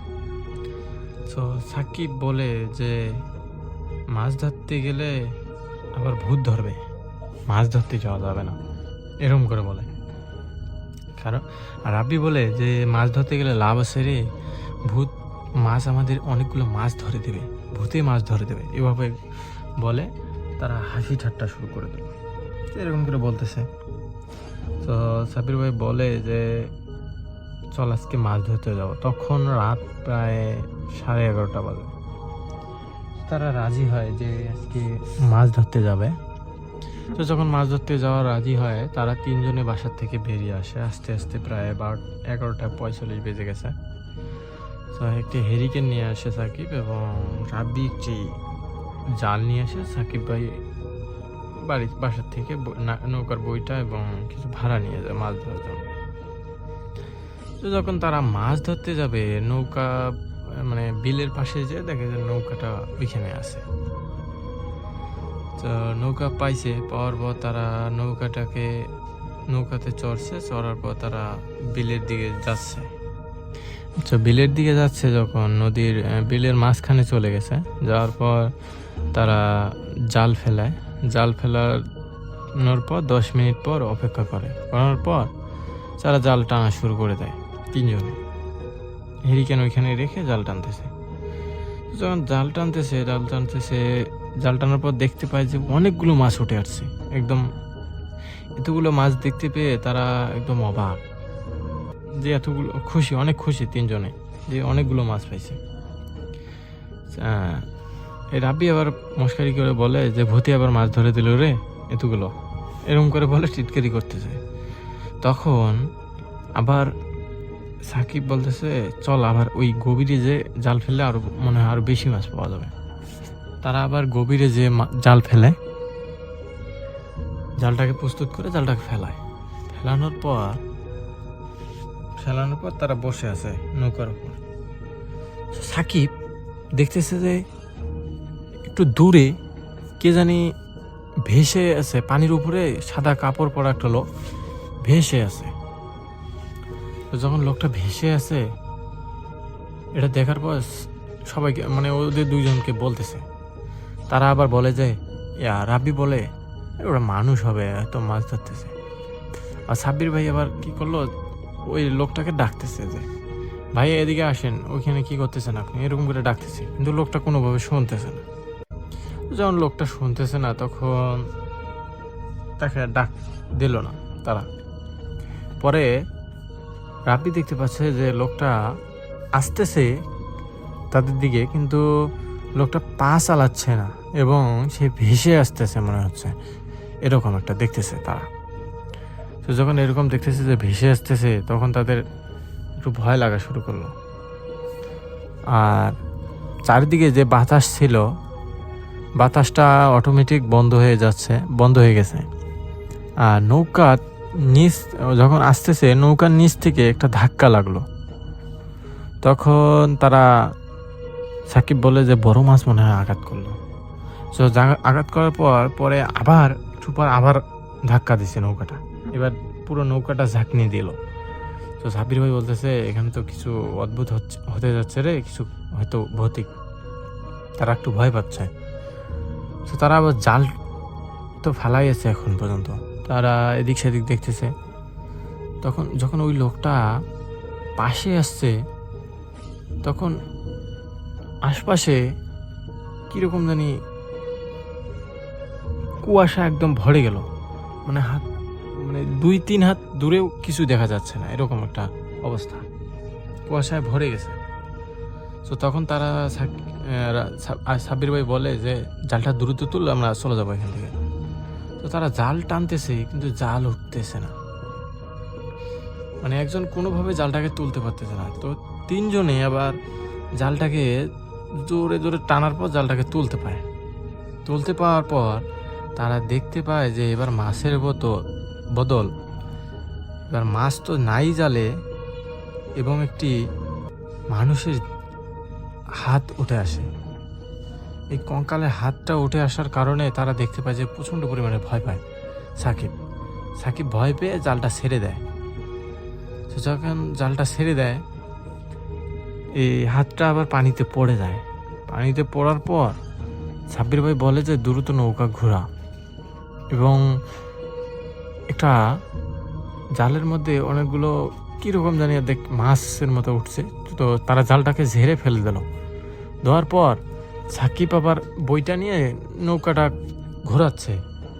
যখন নৌকাটার বইটা পানিতে ফেলছে, মানে করতেছে, তখন তারা দেখতে পেল যে সাকিব দেখতে পাচ্ছে যে নৌকাতে একটা কালো হাত, শুধু একটা হাত নৌকার কিনারে ধরছে এবং নৌকাতে উঠার মতো একটা পজিশনে উঠতেছে, মনে হচ্ছে নৌকাতে উঠতেছে এই হাতটা।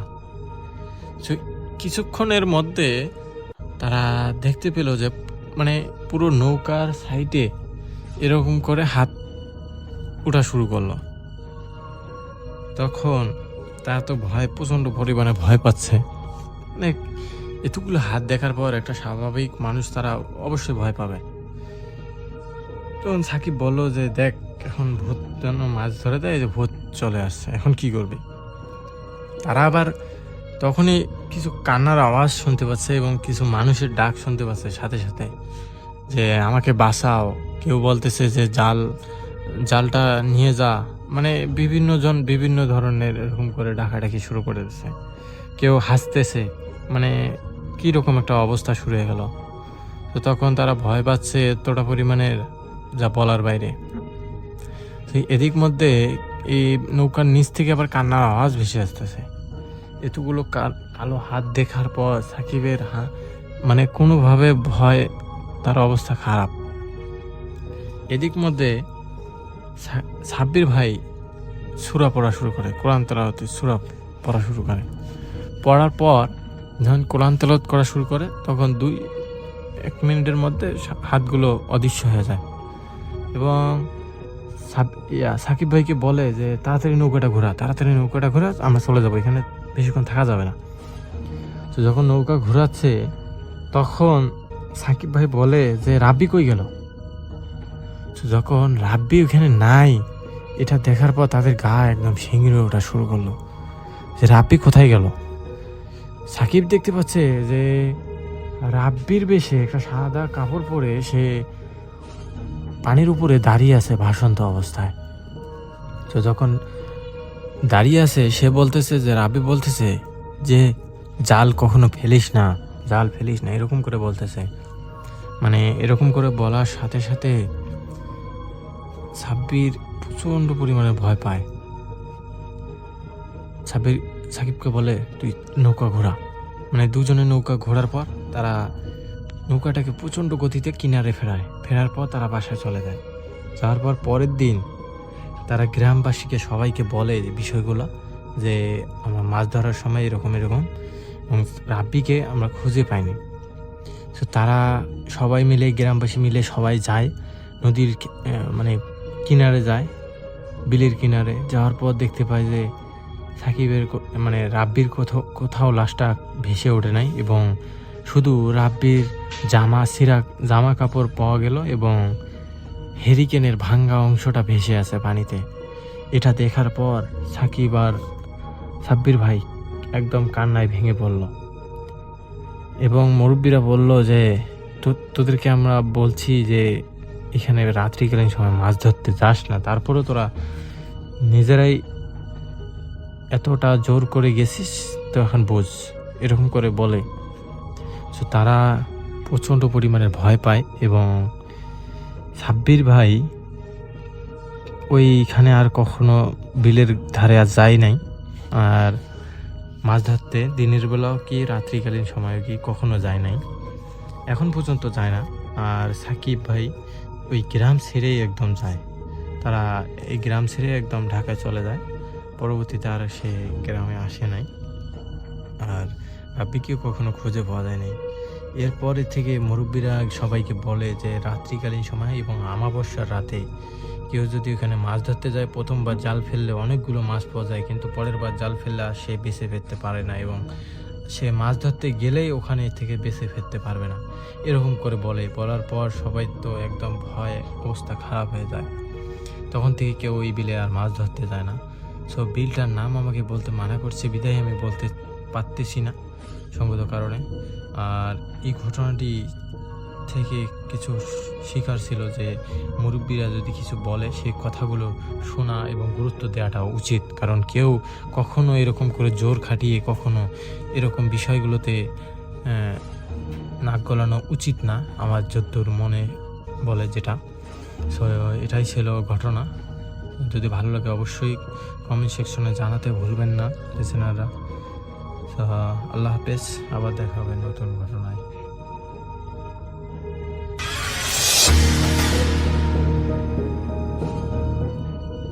ঘটনা পাঠিয়েছেন শেখ ইফরাজ, যেভাবে লিখে পাঠিয়েছেন ঠিক সেভাবেই পড়ে শোনাচ্ছি। এই ঘটনাটি আমার পাড়ার একজন দাদার কাছ থেকে শুনেছি। ঘটনাটি তার নিজের সাথেই ঘটেছে। আমি যেই দাদার কথা বলছি তিনি এই 1 বছর হলো আমাদের পাড়ায় এসেছেন। আগে তিনি থাকতেন বিহারের কোনো এক অঞ্চলে, আমি সেই জায়গার নাম জানি না সঠিক। সেই দাদা উর্দু স্কুলের একজন শিক্ষক ছিলেন, তাই জন্য সবাই তাকে মাস্টারজি বলে ডাকত। প্রথমে আমার মাস্টারজি বলতে খারাপ লাগতো অত বড় মানুষটাকে, কিন্তু তারপর দিন যেতে যেতে তিনি সবার সাথে ভালোভাবে মিলে গেলেন। রোজ বিকেলে আমাদের সাথে ক্রিকেট খেলা, সন্ধেবেলায় আড্ডা মারা, এইসব রোজের অভ্যেস হয়ে উঠল। এরকমই একদিন রাত 9টার সময় আমরা সবাই আমাদের মাঠে চেয়ার নিয়ে বসে গল্প করছিলাম। সেখানে মাস্টারজি উপস্থিত ছিলেন। তখন আমাদের গ্রুপের একজন রোহিত বলে উঠল, মাস্টারজি আপনি কবি ভূত দেখা হ্যায়? বলে রাখি মাস্টারজি ছিলেন বিহারি, তাই তিনি হিন্দিতেই কথা বলতেন। শুধু আমাদের কয়েকজনের সাথেই অস্পষ্ট বাংলা ভাষায় কথা বলতেন। এর উত্তরে মাস্টারজি বললেন, মেরে সাথে হুয়া এক ভৌতিক ঘটনা শুনোগে। আমরা সবাই ভীষণ অবাক হয়ে তাকে ঘটনা বলতে বললাম। এবার আমি সেদিন তিনি যেভাবে আমাদের ঘটনাটি শুনিয়েছিলেন আমি ঠিক সেভাবেই বলছি। আমি তখন জোয়ান ছিলাম, আমার বয়স ওই 22 কি 23 বছর হবে। আমার তখন খুব ক্রিকেট খেলার শখ ছিল। আমাদের বাড়ির থেকে অনেক দূরে ফাঁকা মাঠে আমরা দল বেঁধে ক্রিকেট খেলতে যেতাম। আমি বাড়ির বর্ণনাটা তোদের একটু বুঝিয়ে দিই, নইলে তোরা ঘটনাটি ভালোভাবে বুঝতে পারবি না। আমাদের বাড়ি যেখানে ছিল সেখানে ঘন ঘন অনেক বাড়ি ছিল, একটা এলাকার মতন। আর বসতি পেরিয়ে গেলে শুধু ফাঁকা জমি আর ফাঁকা জমি।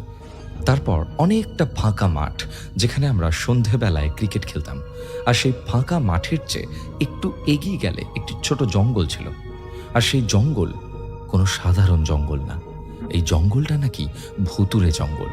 এই জঙ্গলে নাকি অনেকে আত্মহত্যা করেছে, আর সেই মানুষদের অতৃপ্ত আত্মা ওই জঙ্গলে আজও ঘুরে বেড়ায়।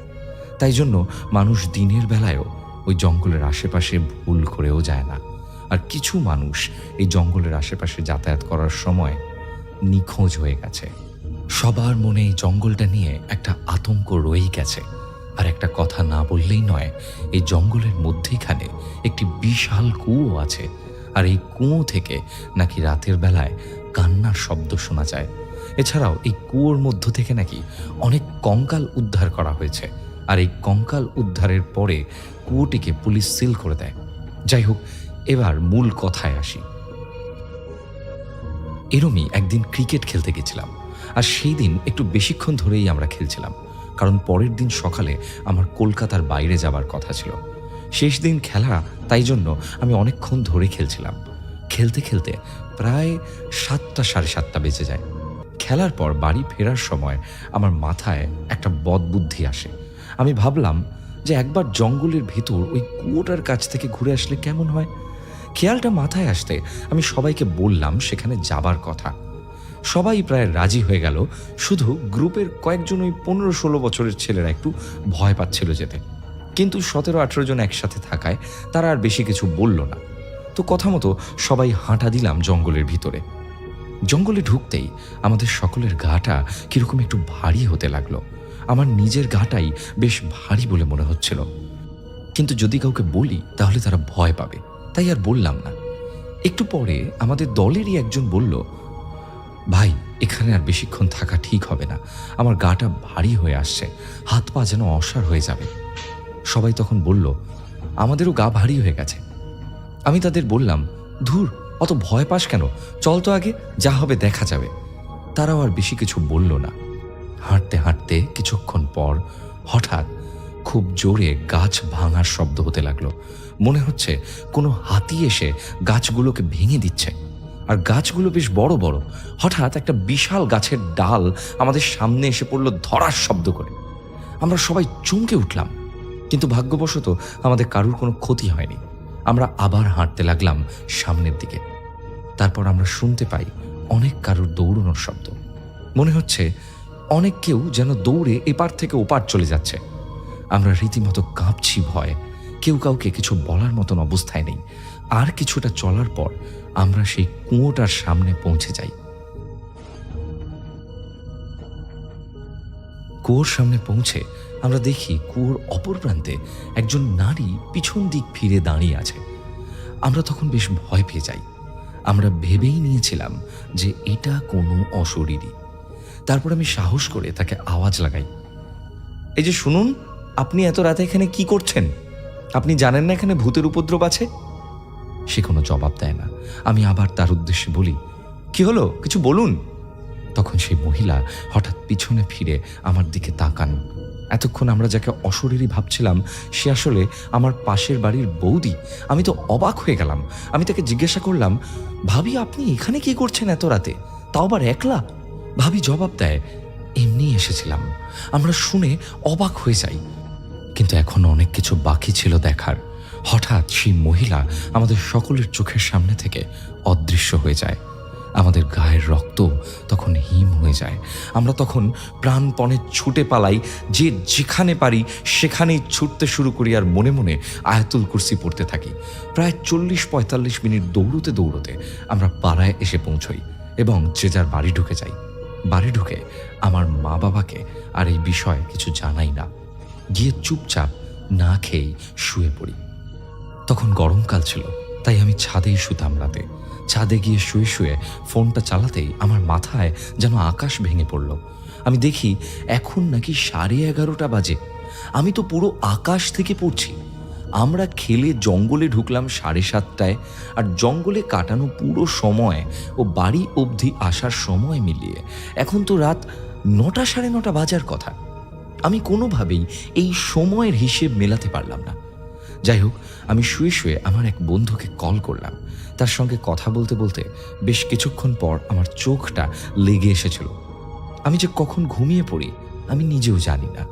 ঘুম ভাঙলো তখন রাত ঠিক কাটায় কাটায় 3টে বাজে। উঠলাম, উঠে দেখি আমার সেই বন্ধু আমাকে প্রায় 20 বার মতন মিস কল মেরেছে। আমি তাকে কল করলাম। কিছুক্ষণ রিং হবার পর সে কল রিসিভ করলো এবং বলল, ভাই তুই ঠিক আছিস? তুই কি বলছিলিস ওসব? আমি বললাম যে আমি কি বলেছি, আমি তো ঘুমিয়েই পড়েছিলাম। তারপর তো আমার আর কিছু মনে নেই। তারপর আমার বন্ধু আমাকে যা বলে সেটা শুনে আমি স্থির হয়ে যাই। সে বলে আমি নাকি কথা বলতে বলতে হঠাৎ বলে উঠি, ও আমাকে ডাকছে, আমাকে যেতে হবে। এই বলে নাকি আমি হাসতে শুরু করি। আর আমার আওয়াজ নাকি স্বাভাবিক ছিল না, আমার কণ্ঠ ছিল অনেকজনের মিশ্রিত কণ্ঠ। আমি তাকে বললাম, ডোন্ট ওয়ারি, আমি এখন ঠিক আছি। সে আমাকে বলে, ভাই তুই একটা ভালো হুজুর দেখা, তোর সাথে নিশ্চয়ই কোনো অশরীরই আছে। এই বলে সে ফোন কেটে দেয়। আমি ফোন রেখে শুধু ভাবছি যে কি দরকার ছিল দালালি মেরে ওখানে যাওয়ার। নিজের উপরই রাগ হতে লাগলো। তারপর আমি জল খাওয়ার জন্য নিচে গেলাম এবং গিয়ে দেখি সদর দরজাটা খোলা রয়েছে। এটা দেখে আমি খুবই অবাক হয়ে গেলাম যে আমি তো আসার সময় দরজাটা দিয়ে এসেছিলাম, তাহলে কি মা বাবা বাইরে গেল? ভাবলাম যে একবার মা বাবার ঘরে গিয়ে দেখি, কিন্তু গিয়ে দেখলাম যে ওরা ঘুমোচ্ছে। তারপর আমার সন্দেহ হলো চোর ঢুকলো নাকি ঘরে। ভালোভাবে ঘুরে ঘুরে দেখলাম, কিন্তু কেউ কোথাও নেই। তারপর আমি ভাবলাম আমি কি তাহলে বাইরে গেছিলাম নাকি? কথাটা মনে হতেই একবার বাইরে দিয়ে ঘুরে দেখে এলাম, চারপাশটা দেখলাম। কিন্তু গিয়ে আমি যা দেখি তা দেখে আমি ভীষণ অবাক হয়ে গেছিলাম। আমি দেখলাম যে আমার পায়ের জুতো বাইরে একটি গাছের তলায় পড়ে আছে। আর এটা থেকে আমি নিশ্চিত হলাম যে নিশ্চয়ই আমিই বাইরে গেছিলাম। কিন্তু আমি তো এসে আর বের হইনি ঘর থেকে। তাহলে কি আমি ঘুমের ঘোরে উঠে বাইরে গেছিলাম? তাহলে কি আমার বন্ধু সত্যি কথাই বলেছিল যে আমি ওরকম কথাগুলো বলেছি যে আমাকে যেতে হবে, ও আমাকে ডাকছে? এবার আমার একটু চিন্তা এবং ভয় হতে লাগলো। তার মানে কি ওখান থেকেই কোনো অতৃপ্ত আত্মা আমার সাথে এসেছে? এসব অনেক রকম চিন্তা আমার মাথায় আসতে লাগলো আর মনে হতে লাগলো আজকের ঘটনাগুলোর কথা। ভাবলাম যা হয়েছে হয়েছে, দেখা যাবে পরে। গিয়ে শুয়ে পড়লাম। সকালবেলা উঠে বেরিয়ে পড়লাম কলকাতার উদ্দেশ্যে। কলকাতাতে আমি পড়াশোনার জন্য যাচ্ছিলাম। ওখানে একটি ভাড়া বাড়িতে আমি থাকবো। বাড়িতে পৌঁছে প্রথম দিন সব ঠিক ছিল, কিন্তু পরের দিন থেকে আমার ভীষণ শরীর খারাপ শুরু হয়। আমার প্রচুর জ্বর এসেছিল এবং মাঝে মাঝেই আমার পেটে ভীষণ ব্যথা হতো। মনে হতো যেন পেটে কেউ সূঁচ ফোটাচ্ছে। আর 7 দিন পরই পরীক্ষা। যদি এভাবে চলতে থাকে তাহলে আমি পরীক্ষায় বসতেই পারবো না। খুব চিন্তা হচ্ছিল আর অসুস্থতা ক্রমশ বেড়েই চলছিল। ডাক্তার দেখালাম, কিন্তু ডাক্তারও কিছু বলতে পারলেন না যে এই পেটে ব্যথার কারণ কি। তাও ডাক্তার কিছু ওষুধ দিলেন। 2 দিন ওষুধ খেয়ে অবস্থার একটু উন্নতি হলো না, বরং আমি যেন আরো শুকিয়ে যেতে লাগলাম। একদিন আমি দোকানে গেছিলাম কিছু কিনতে। তখন শরীরটা একটু ঠিক ছিল। যাওয়ার পথে একটা মাজার পড়ে। সেই মাজারের সামনে দিয়ে যাওয়ার সময় একজন হুজুর মাজারে প্রবেশ করছিলেন। তখন তার দৃষ্টি আমার উপর পড়ে এবং তিনি কিছুক্ষণ আমার দিকে অদ্ভুতভাবে তাকানোর পর আমার দিকে আসেন এবং এসে আমাকে টেনে এক চড় মারেন এবং আমাকে টানতে টানতে মাজারের মধ্যে নিয়ে যান। আমি পুরো অবাক হয়ে যাই। তার উপর ভীষণ রাগ হচ্ছিল আমার। মাজারে ঢোকার পর আমার আর কিছু মনে নেই, আমি অজ্ঞান হয়ে গেছিলাম। জ্ঞান ফিরতেই হুজুর আমাকে যা যা বলেন তা শুনে আমি বিস্মিত। তিনি জানান যে আমার উপর নাকি 5টা খারাপ মহিলা জিন ভর করেছিল, আর তারা নাকি আমার সমস্ত প্রাণ শক্তি শুষে নিচ্ছিল। আর কিছুদিন গেলে তারা নাকি আমায় মেরে ফেলতো, আমার সব রক্ত চুষে নিয়ে। ঠিক সময় হুজুর তাকে না দেখলে আমার মৃত্যু নিশ্চিত ছিল। হুজুর তার উপর মানে জিনদের উপর এক ক্রিয়া করে তাদের বন্দি করে নিয়েছেন, আর তারা কখনো নাকি মুক্ত হবেন না। তাও হুজুর আমাকে একটি তাবিজ এবং একটি গুপ্ত কবজ দেন। এরপর থেকে আমার আর কোনো সমস্যা হয়নি, আর সেই আত্মারা বা জিনরা আমার কোনো ক্ষতি করতে পারেনি। তো এটাই ছিল আমার ঘটনা। তোমাদের কি মনে হলো ওই মহিলাটি ওই কুয়োর কাছে দাঁড়িয়ে কি করছিলেন, আর মাস্টারজি কিভাবে রাতের বেলা ঘর থেকে বেরোলেন? এগুলোর উত্তর কমেন্টে জানিও শ্রোতা বন্ধুরা। এই ছিল আজকের ঘটনা।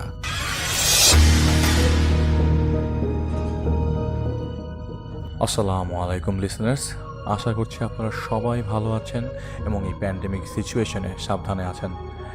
আমি ডক্টর আলিফ আপনাদের সবাইকে জানাচ্ছি সাদর আমন্ত্রণ। এখন যে ঘটনাটা শেয়ার করবো সেটা আপনারা মনোযোগ দিয়ে খেয়াল রাখবেন, এবং যারা শুনছেন, যারা এখন নতুন জয়েন করছেন, তাদেরকে একটা কথা বলতে চাই যে আপনারা আমাদের পেজ, আমাদের চ্যানেলটা একবার লাইক দিয়ে যাবেন, যাতে অন্য কেউ নোটিফিকেশন পাওয়ার সুযোগ পায়। এবং সাবস্ক্রিপশনের ক্ষেত্রেও আমরা একই কথাই বলবো, আমাদের চ্যানেলটি সাবস্ক্রাইব করুন। বেশি বেশি সাবস্ক্রিপশন আমাদের বেশি বেশি বুস্ট করতে হেল্প করবে। এখন যে ঘটনাটা বলবো সেটা জানেন সবাই, আপনার পছন্দ করেন তার ঘটনা। মনোযোগ দিয়ে শুনবেন, আশা করছি ঘটনাটা ভালো লাগবে। একদিন দুপুরবেলা জাহিদ ভাইয়ের কাছে ফোন আসতে থাকে একটানা অনেকক্ষণ, অচেনা নম্বর, এবং এই নাম্বার থেকে আগে কখনো ফোন আসেনি। জাহিদ ভাইয়ের স্বভাব হলো, নম্বর যদি তিনি না চেনেন তিনি ফোন ধরেন না। এতবার টানা ফোন আসার কারণে জাহিদ ভাই পরে ফোনটা ধরে। একজন লোক সাহায্য চাইছিল তার মেয়ের ব্যাপারে। তার মেয়ে অসুস্থ আর হাসপাতালে ঘুরে ঘুরে ক্লান্ত তারা, কারণ কোনো রোগই ধরা পড়ছিল না, এবং শয়তানি অনেক ঘটনা ঘটেছে তাদের সাথে। তো তাকে জাহিদ ভাই শুরুতেই বারণ করে, কারণ জাহিদ ভাই তখন মন মানসিকতা ভালো ছিল না। তিনি বেশ অনেকক্ষণ জাহিদ ভাইকে বোঝান, কিন্তু জাহিদ ভাই না মানে নাই, অটল ছিল একদম। ফোন রেখে দেওয়ার পর থেকেই তার বিবেকে সায় দিচ্ছিল না, এইভাবে ফিরিয়ে দেওয়াটা কি ঠিক হয়েছে। তাই কিছুটা ভেবে তিনি সেই লোককে ফোন ব্যাক করে এবং আগে জাহিদ ভাইয়ের সাথে দেখা করতে বলেন। তো জাহিদ ভাইয়ের সাথে দেখা হওয়ার পর তিনি জাহিদ ভাইকে সব কিছু বলেন। ভদ্রলোকের নাম শহীদুল, বয়স 48-এর বেশি হবে না। তারা বরিশাল থাকে। তারা দুই ভাই। তারা বড় ভাইয়ের নাম জাহিদ ভাই মনে করতে পারছে না। তার বড় ভাইয়ের 2 ছেলে ছিল, যার মধ্যে বড় ছেলে কোনো কারণে পানিতে ডুবে মারা যায়।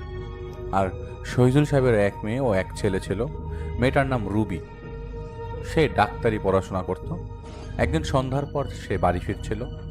যে রাস্তা দিয়ে তিনি বাড়ি যাচ্ছিলেন তা একটা গ্রাম্য রাস্তা ছিল। রাস্তার 2 পাশে সুপারি বাগান আর জঙ্গলে ছিল ঘেরা। প্রথম একজন গ্রাম্য মহিলা তার সামনে থেকে দৌড়াতে দৌড়াতে পার হয়ে পিছনে চলে যায়, কিছু বলতে বলতে। তিনি এতটুকু শুনতে পারছিলেন, সেই মহিলা কাঁদছিলেন ফুপিয়ে ফুপিয়ে। রবি তার মতো করে এগিয়ে যাচ্ছিলেন। তাদের বাড়ির কাছে রাস্তার পাশে পুকুর রয়েছে একটা। সেই পুকুরের প্রায় কাছাকাছি আসার পরে পুকুর ঘেঁষা জঙ্গলের মধ্যে হারিকেন ও কুপির বাতি হাতে অনেক লাঠিসোঁটা নিয়ে কাউকে কেউ মারধর করছে। রবি মনে করলো পুকুরে মাছ চুরি হয়, তাই হয়তো চোরাজ চুরি করতে সে ধরা পড়েছে, তাই মার খাচ্ছে। রবি উৎসুক হয়ে দেখার জন্য সেদিকে যায়। রবি দেখতে পায় একজন লোককে বেধড়ক মার দেওয়া হচ্ছে। হঠাৎ কোথায় একজন মাছ মারার টোটা নিয়ে সজোরে সেই লোকের বুকে ঢুকিয়ে দেয়।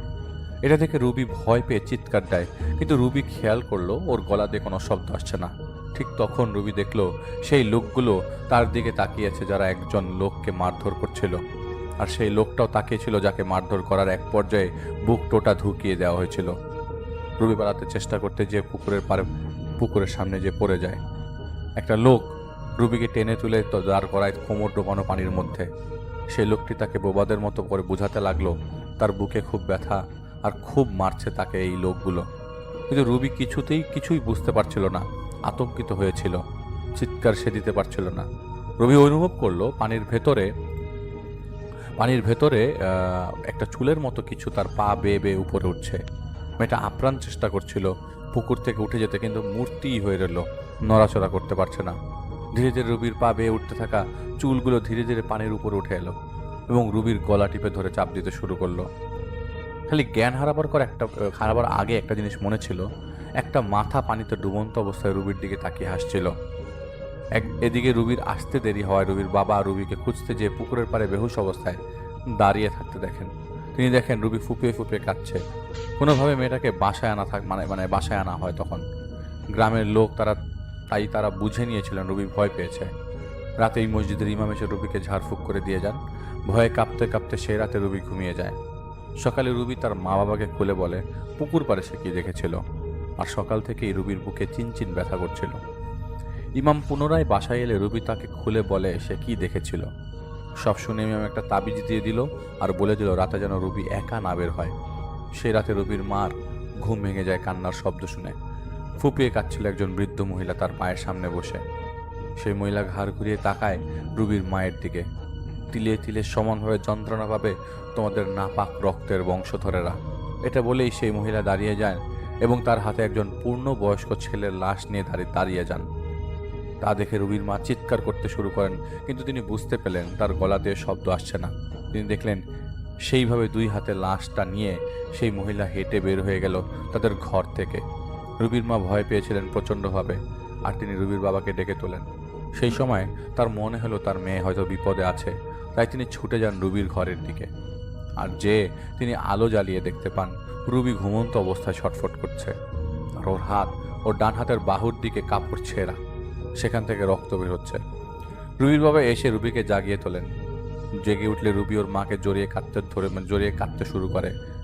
পরে রুবির কাটা জায়গাটা ড্রেসিং করে ব্যান্ডেজ করে দেওয়া হয়।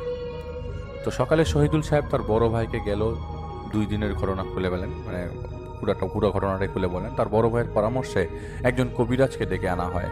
সেই কবিরাজ এসে তার মতো করে রুবিকে পরীক্ষা করেন। এরপর জানতে চান কি হয়েছিল আর কিভাবে রুবির হাত কেটে গেল। তো উনি বলেন রাতে ওর ঘুম ভেঙে যায় ধস্তাধস্তি এবং কোলাহলের শব্দে। রুবি উঠে বসে দেখতে পায় একজন মহিলা ওর বিছানার পাশে দাঁড়ানো, খুব কর্নার দিয়ে দাঁড়ানো, বিকটভাবে তাকিয়ে আছে তার দিকে। রুবি মা বলে ডাকতে লাগলো, কিন্তু গলা থেকে স্বর বের হলো না। ভয়ে রুবি তখন কাঁপছিল, আর সেই মহিলা দাঁড়িয়ে ঘর থেকে বের হয়ে গেল। একটু স্বস্তির নিঃশ্বাস নেবার আগেই সেই মহিলা আবারও সেই ঘরে প্রবেশ করে। ঠিক যেভাবে রুবির মা দেখেছিল সেভাবেই একজন পূর্ণবয়স্ক লোকের লাশ 2 হাতে নিয়ে সেই মহিলা দাঁড়িয়ে আছে। রুবি দেখতে পায় হাতে থাকা সেই লাশটার চোখ খুলে তাকিয়ে আছে রুবির দিকে। মেয়েটা খুব চেষ্টা করছিল, চিৎকার দিতে পারছিল না। এইবার সে দেখতে পায় সেই লাশটার বুক থেকে ফিনকি দিয়ে রক্ত ঝরছে, আর সেইভাবেই সে অপলকভাবে রুবির দিকে তাকিয়ে হাসছিল আর মৃগী রোগীদের মতো কাঁপছিল। আর তা দেখে রুবির শরীরও কাঁপতে থাকে, আর আতঙ্কের কারণে দুর্বল হয়ে বিছানায় পড়ে যায়।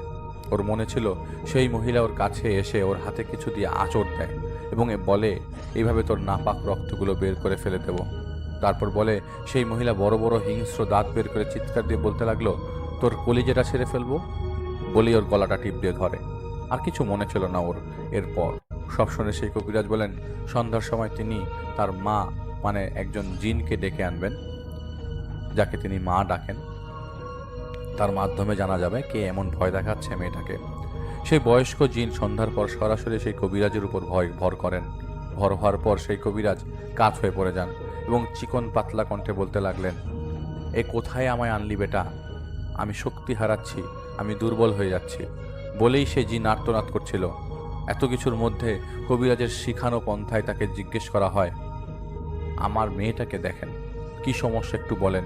তখন সে ভর করা জিন বলতে লাগলো আর্তনাদের মধ্যেই, দূরে নিয়ে যাও কে, যেভাবে তোদের বংশের বড় সন্তানগুলোকে আগে মেরেছে তোর এই আদরের মেয়েটাকেও মেরে ফেলবে ওরা। পালিয়ে যা 7 সমুদ্র দূরে, তোদের কর্মফল পাবে তোদের সন্তানেরা। কেন মেরেছিলি, কেন, ছারখার হয়ে যাবি। বলতে বলতে সেই জিন এবার বিড়বিড় করতে লাগলো, ছিঁড়ে ফেলবে, ডুবে মারছিল না, এর আগেরটাকে তো গলা টিপে মারছে, এভাবে বিড়বিড় করছিল। তার কথা না বুঝতে পেরে বারবার জানতে চাইছিল কে কাকে মেরেছে, কেন তার মেয়েকে মেরে ফেলবে। সেই জিন বলে তুই তোর মেয়েটাকে 7 সমুদ্র দূরে রেখে আয়, আমি তোকে সব বলবো, সব। এখন আমি শক্তি পাচ্ছি না, আমাকে নিঃস্ব করে ফেলছে এই শক্তি, এই তাকত। বলেই সেই কবিরাজের উপর ভর করা জিন চলে যায় সেখান থেকে। কোনো সমাধান না আসায় সেদিন সেই কবিরাজ 3টি তাবিজ লিখে দিয়ে যায়, একটি রুবির হাতে, একটি ওর ঘরে, এবং একটি বাড়ির ভেতরে থাকা গাছে ঝুলিয়ে দেওয়া হয়। প্রায় 3 দিন রুবির তেমন কোনো সমস্যা ছিল না। চতুর্থ দিন রাতে রুবির ঘুম ভেঙে যায় ওর মায়ের ডাকে। ওর মা ওকে ডাকছিল বাইরে থেকে। কিছু না ভেবে রুবি বাইরে বের হয়। গেটের বাইরে বা ডান থেকে একটা বিশাল কালো ছায়া রুবির উপর হামলে পড়ে। এরপর রুবির হুঁশ ফিরে সেই পুকুরের পাড়ের জঙ্গলের মধ্যে। তো সে চাঁদের আলো না থাকায় সেও দেখতে পাচ্ছিল চারদিক। ধূপ করে একটা লোক এসে মাটিতে পড়ে গেল। সেই লোকটা কাতরাচ্ছিল আর অদৃশ্য কিছু তাকে আঘাত করছিল। এক একটা আঘাতে ফিনকি দিয়ে রক্ত ছুটে আসছিল। সেই লোকটা বলতে পারছিল না কিছু। হঠাৎ কিছু লোক জঙ্গল থেকে বের হয়ে এসে সেই লোকটার বুকে ধারালো কিছু দিয়ে আঘাত করে তার বুকটা চিরে ফেলার চেষ্টা করছিল। নড়তে পারছিল না, কিন্তু ভয়ে সে চিৎকার করছিল, যা সত্যি সত্যি আশেপাশের মানুষও শুনতে পাচ্ছিল। রুবি দেখলো লোকগুলো পৈশাচিকতায় মত্ত হয়ে কুপিয়ে কুপিয়ে সেই লোকটার বুক কেটে তার হৃৎপিণ্ড বের করে হই হুল্লোড় করতে করতে জঙ্গলে মিলিয়ে গেল। আর তখনই সেই মহিলা, যাকে রুবি আর রুবির মা দেখে, সেই মহিলা কোত্থেকে এসে রুবির চুল ধরে টেনে হিঁচড়ে সেই লাশটির কাছে নিয়ে যায়, যা হৃৎপিণ্ড কেটে নেওয়া যাওয়া হয়েছে কিছুক্ষণ আগে। সেই কাটা বুক, রক্ত দেখে প্রচণ্ড চাপের শিকার হয়ে মেয়েটা জ্ঞান হারিয়ে ফেলে। এদিকে সকালে রুবিকে না পেয়ে খোঁজাখুঁজি করে সেই পুকুরের পাড়ে আবারও পাওয়া যায়। অবস্থা বেগতিক দেখে একজন হুজুরের কাছে তারা সেদিন রুবিকে নিয়ে যায়। সেই হুজুর রুবির হাতে ফালাক নাস লেখা রূপার পাত দিয়ে বলে, হাতে চেপে রাখো, পাটটা গরম হয়ে গেলে যেন সে রেখে দেয়, এমনটা বলে দেয় সেই হুজুর। কিন্তু অনেকক্ষণ যাবৎ কিছু না হয় একটু অবাক হয়ে যান সেই হুজুর। সেই হুজুর বলেন, আরেকটা কাজ করে দেখতে হবে কে ওর ক্ষতি করেছে। আগামীকাল আসবো, একটা মুরগি কিনে রাখবেন, এটা বলে দেন সেই হুজুর। সেদিন রাতে রুবি তার মায়ের সাথে ঘুমিয়েছিল। মাঝরাতে ওর ঘুম ভেঙে যায়। রুবি দেখতে পায় ওর মা পড়ে আছে, তার বুকটা কেন দানব চিরে ফেলে রেখেছে, হৃৎপিণ্ডটি যেন ধুক ধুক করছে, তা সে আবছা আবছা বুঝতে পারছিল। সে ভয়ে চিৎকার দিয়ে কাঁদতে শুরু করে। আর তখনই ওর মায়ের লাশটা একটা বড় ধরনের কুকুর ঘরের ভেতরে ঢুকে পায়ে কামড় দিয়ে দ্রুত টেনে বের করে নিয়ে যাচ্ছে। দিক বিদিক না বুঝে রুবি মা মা করে ছুটে চলে যায় তার মাকে ধরতে। রুবি যখন দৌড় দিচ্ছিল তখন রুবির মনে হচ্ছিল অনেক লোকজন হই হুল্লোড় করতে করতে ওর পিছনে দৌড় দিচ্ছে। তখন হঠাৎ ওর সামনে থেকে আচমকা একটা টেটা এসে ওর বুকে ঢুকে যায়। এরপর রুবির আর কিছু মনে নেই। এদিকে রুবি যখন শুনছিল ওর পেছনে হই হুল্লোড় করতে করতে বেশ কিছু লোকদের দিয়ে ওকে ধরানোর চেষ্টা করা হচ্ছে, আসলে তারা ছিল ওর বাবা এবং চাচাতো মামাতো ভাই কয়েকজন। রাতে রুবির চিৎকারে ওর মায়ের ঘুম ভেঙে গেলে তিনি উঠেই রুবিকে শান্ত করার চেষ্টা করে, কিন্তু তখন তিনি দেখতে পান একটা ছায়া সেই ঘর থেকে বের হয়ে গেছে। আর তখনই রুবি উঠে দৌড় দিয়ে বের হয়ে যায়। রুবি দৌড়াতে দৌড়াতে হঠাৎ করে পড়ে যে কাঁদতে শুরু করে। আর তখনই ওর বাবা এবং ভাইয়েরা এসে উদ্ধার করে। ওর মুখ দিয়ে ফেনা চলে এসেছিল। সেই রাতে রুবি ঘুমিয়ে রইল। সকাল থেকে একদম চুপচাপ গম্ভীর হয়ে বসে রইল রুবি। যার দিকেই তাকাতো সেই লোক রুবির জাহানের কারণে অস্বস্তি বোধ করতে লাগে। সেদিন সন্ধ্যায় সেই হুজুর আসে। তিনি এবার রুবিকে দেখেই বুঝতে পারছেন ওর সাথে কেউ আছে।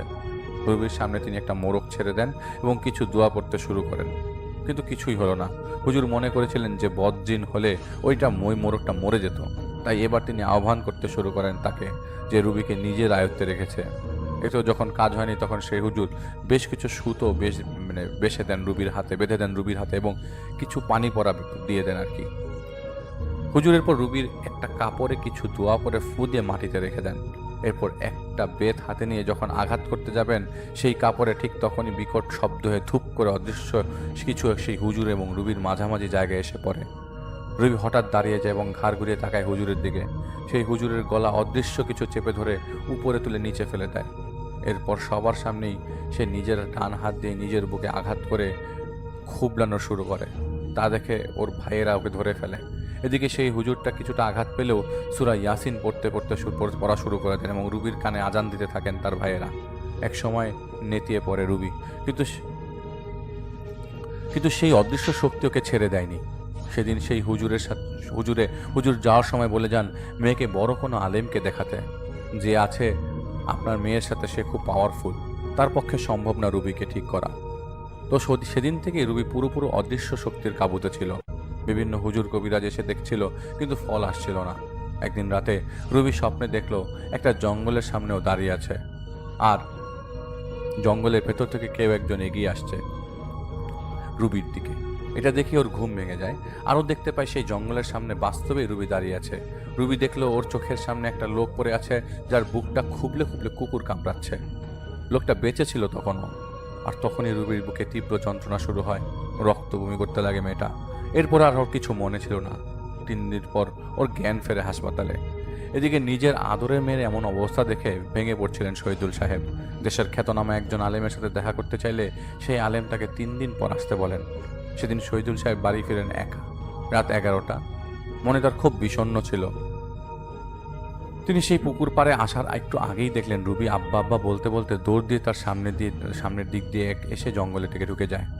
তো হতচকিত হয়ে শহীদুল সাহেব দেখেন সেই জঙ্গলে হারিকেন কুপির আলো জ্বলছে। ওনার মনেই ছিল না এখন হারিকেন কুপি তেমন ব্যবহার হয় না। তিনিও দৌড় দেন এবং ভেতরে যে দেখতে পান তার মেয়েকে মারধর করছে কালো কাপড় পরা অনেকগুলো কালো ছায়া। তার মনে ছিল না যে রুবি তো হাসপাতালে, বাড়িতে আসা ওর পক্ষে সম্ভব না। মেয়েকে বাঁচাতে গেলে পেছন থেকে কেউ তাকে ধরে ফেলে। তিনি দেখতে পান রুবি যন্ত্রণায় কাঁপছে, ছায়াগুলো বারবার টোটা দিয়ে রুবির বুকে আঘাত করতে লাগলো এবং একসময় রুবির বুক থেকে হৃৎপিণ্ড বের করার চেষ্টা করতে লাগলো।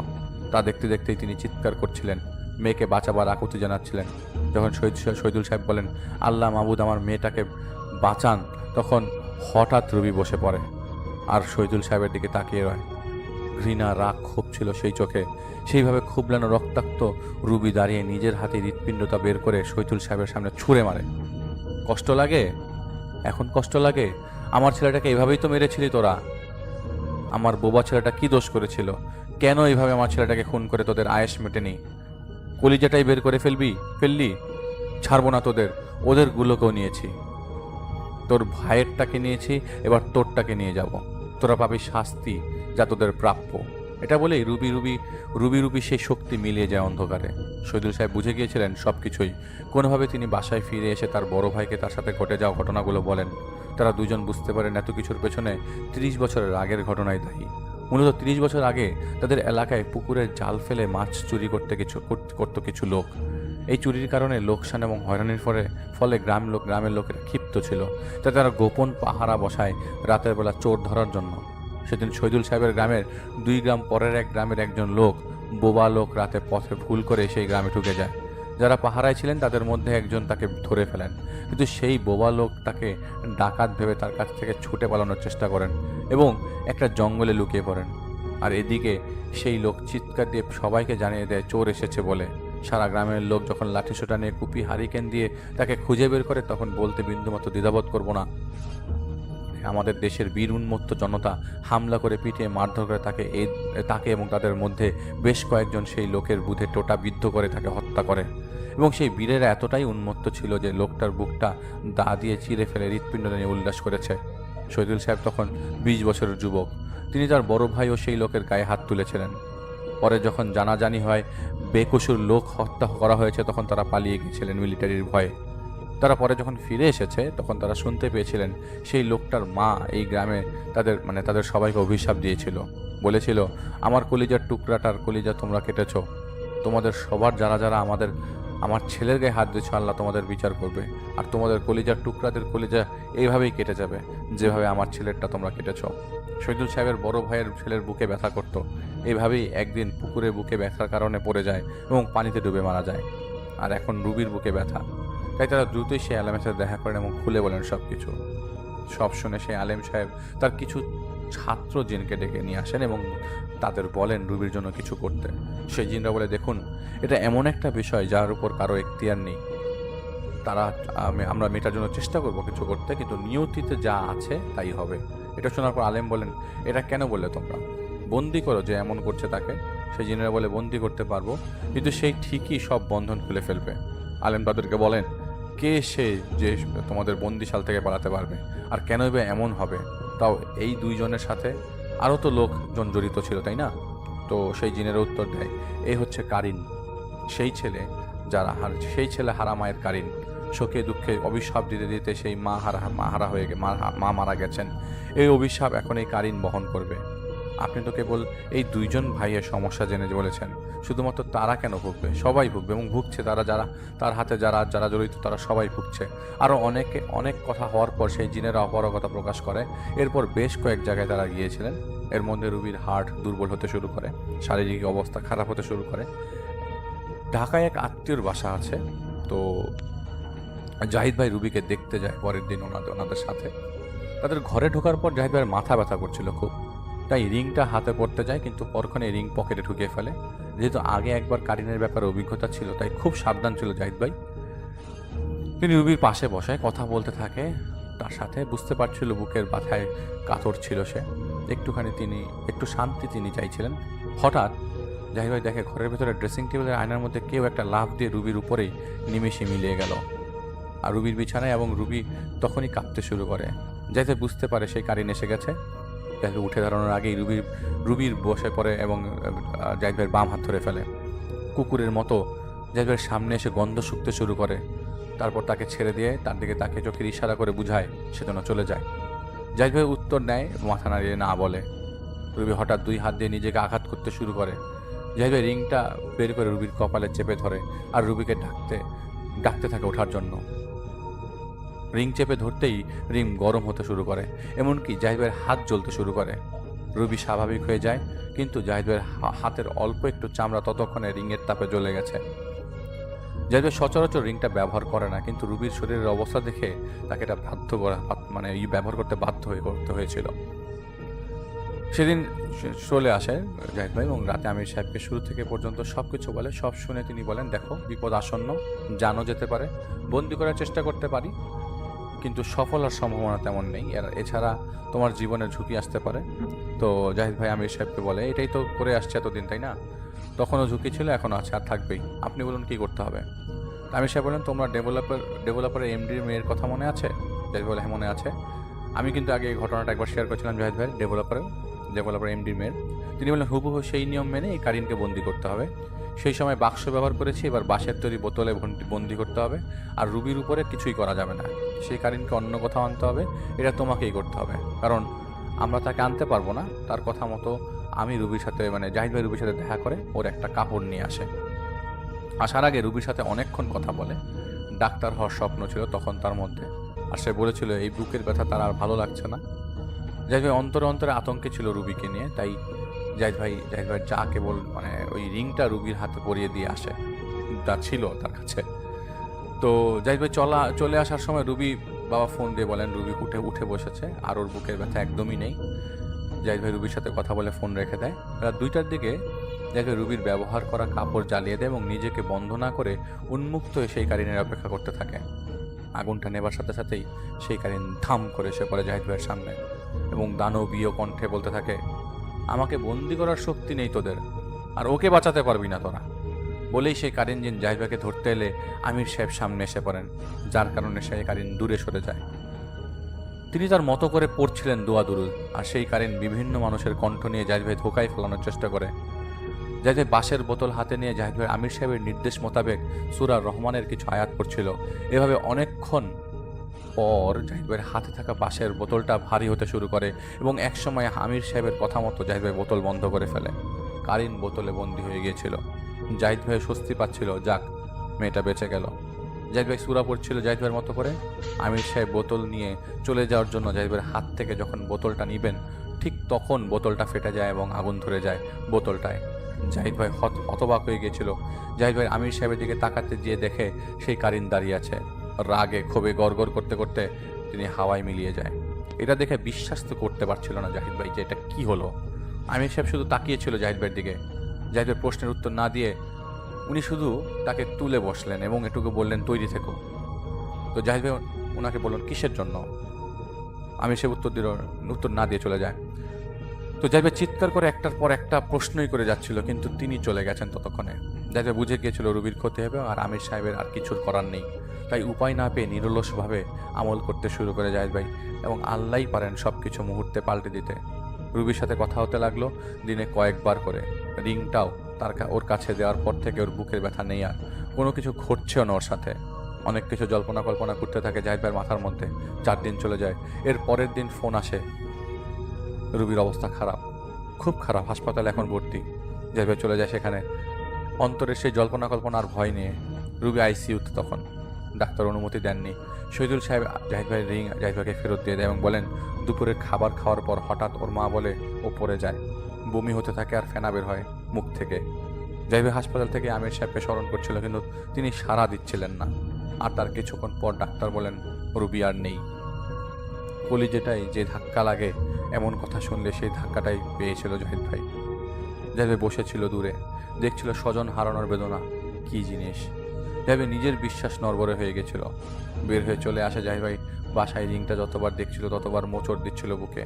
তাই আমির সাহেবকে ডেকে এনে রিংটা ছুঁড়ে মারে জাহিদ ভাই তার দিকে, আর তাকে বলে, ত্যাগ করলাম সব কিছু। বলে সে চলে আসে ঘরের মধ্যে জাহিদ ভাই, এভাবেই কেটে যায় কয়েকটা দিন।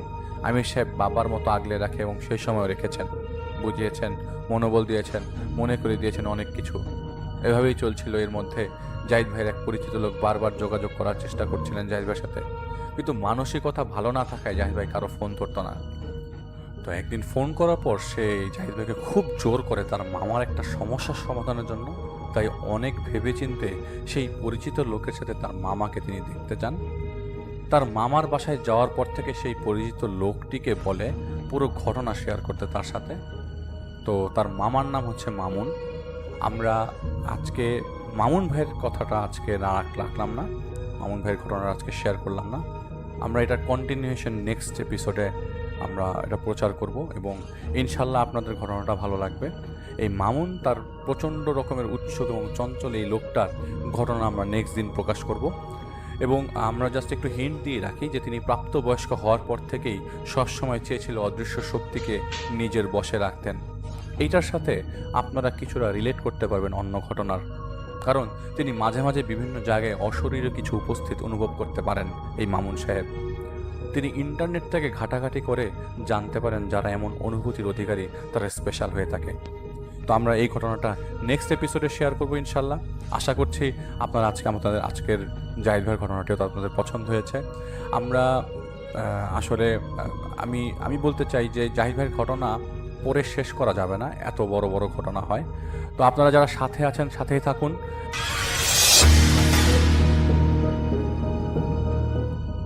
হ্যালো লিসেনার, আসসালামু আলাইকুম। আপনাদেরকে অসংখ্য ধন্যবাদ যে আপনারা এতক্ষণ যাবৎ আমাদের সম্পূর্ণ ঘটনাগুলো শুনলেন এবং মনোযোগ সহকারে শুনলেন। তো আমি আশা করব আপনারা অবশ্যই লাইক, কমেন্ট, শেয়ার করতে ভুলবেন না। তো অবশ্যই আপনার কমেন্ট সেকশনে জানাবেন যে আজকের ঘটনাগুলো কীরকম লাগলো। তো আমি চেষ্টা করছি আজকের ঘটনাগুলো সবগুলোই আপনাদের জন্য বাসায় কিন্তু স্পেশাল এপিসোড তৈরি করার জন্য। তো আমি প্রতিনিয়তই কিন্তু আপনাদের জন্য স্পেশাল এপিসোডগুলো নিয়ে আসতেছি। তো অবশ্যই আপনারা কমেন্ট সেকশনে জানাবেন যে আপনাদের এই ঘটনাগুলো কীরকম লাগতেছে। আর আজকে যে 5টা ঘটনা ছিল এবং যে ঘটনাগুলো ছিল সবগুলোই আপনাদের কীরকম লাগছে এবং কার ঘটনাটি কীরকম লাগলো এই কথাটি অবশ্যই কমেন্ট সেকশনে জানাবেন। আর আমরা চেষ্টা করব আপনাদের জন্য এরকম ঘটনাগুলো নিয়ে আসার জন্য প্রতিনিয়তই। তো অবশ্যই আপনারা কমেন্ট সেকশনে জানাবেন যে কার ঘটনাটি কীরকম লাগলো। তো এর পরবর্তীতে আপনাদের জন্য আমরা আরও সুন্দর সুন্দর ঘটনা নিয়ে হাজির করব ইনশাল্লাহ। তো আপনাদের সাথে যদি নিজেদের সাথে এরকম কোনো ভৌতিক ঘটনা এবং পার্শ্ববর্তী আত্মীয় বা কারোর সাথে এরকম ভৌতিক ঘটনা হয়ে থাকে তাহলে আমাদের সাথে শেয়ার করতে পারেন। আমরা চেষ্টা করব যদি ঘটনাটি সিলেক্টেড হয় আমাদের এই চ্যানেলে পাবলিশ করার জন্য। তো অবশ্যই আপনারা যদি আজকের এই চ্যানেলে নতুন হয়ে থাকেন তাহলে অবশ্যই সাবস্ক্রাইব করতে ভুলবেন না। আর আমরা প্রতিনিয়তই কিন্তু আপনাদের জন্য রাত 10টার সময় এই চ্যানেলে ভিডিও পাবলিশ করতেছি, নতুন নতুন এপিসোড নিয়ে আসতেছি। সো অবশ্যই আপনারা আমাদের এই এপিসোডগুলো শুনতে হলে সাবস্ক্রাইব করতে হবে এবং পাশে থাকা বেল আইকনটি অন করে দিবেন যাতে করে আমাদের নতুন এপিসোড আসার সাথে সাথে আপনাদের মাঝে হাজির হয়ে যায়। তো আমরা চেষ্টা করব আপনাদের জন্য আপনাদের মন মতো ঘটনাগুলো নিয়ে আসার জন্য। তো আজকের মতো এখানেই বিদায় নিচ্ছি, আবার দেখা হবে নতুন এপিসোডে। আল্লাহ হাফেজ, আসসালামু আলাইকুম।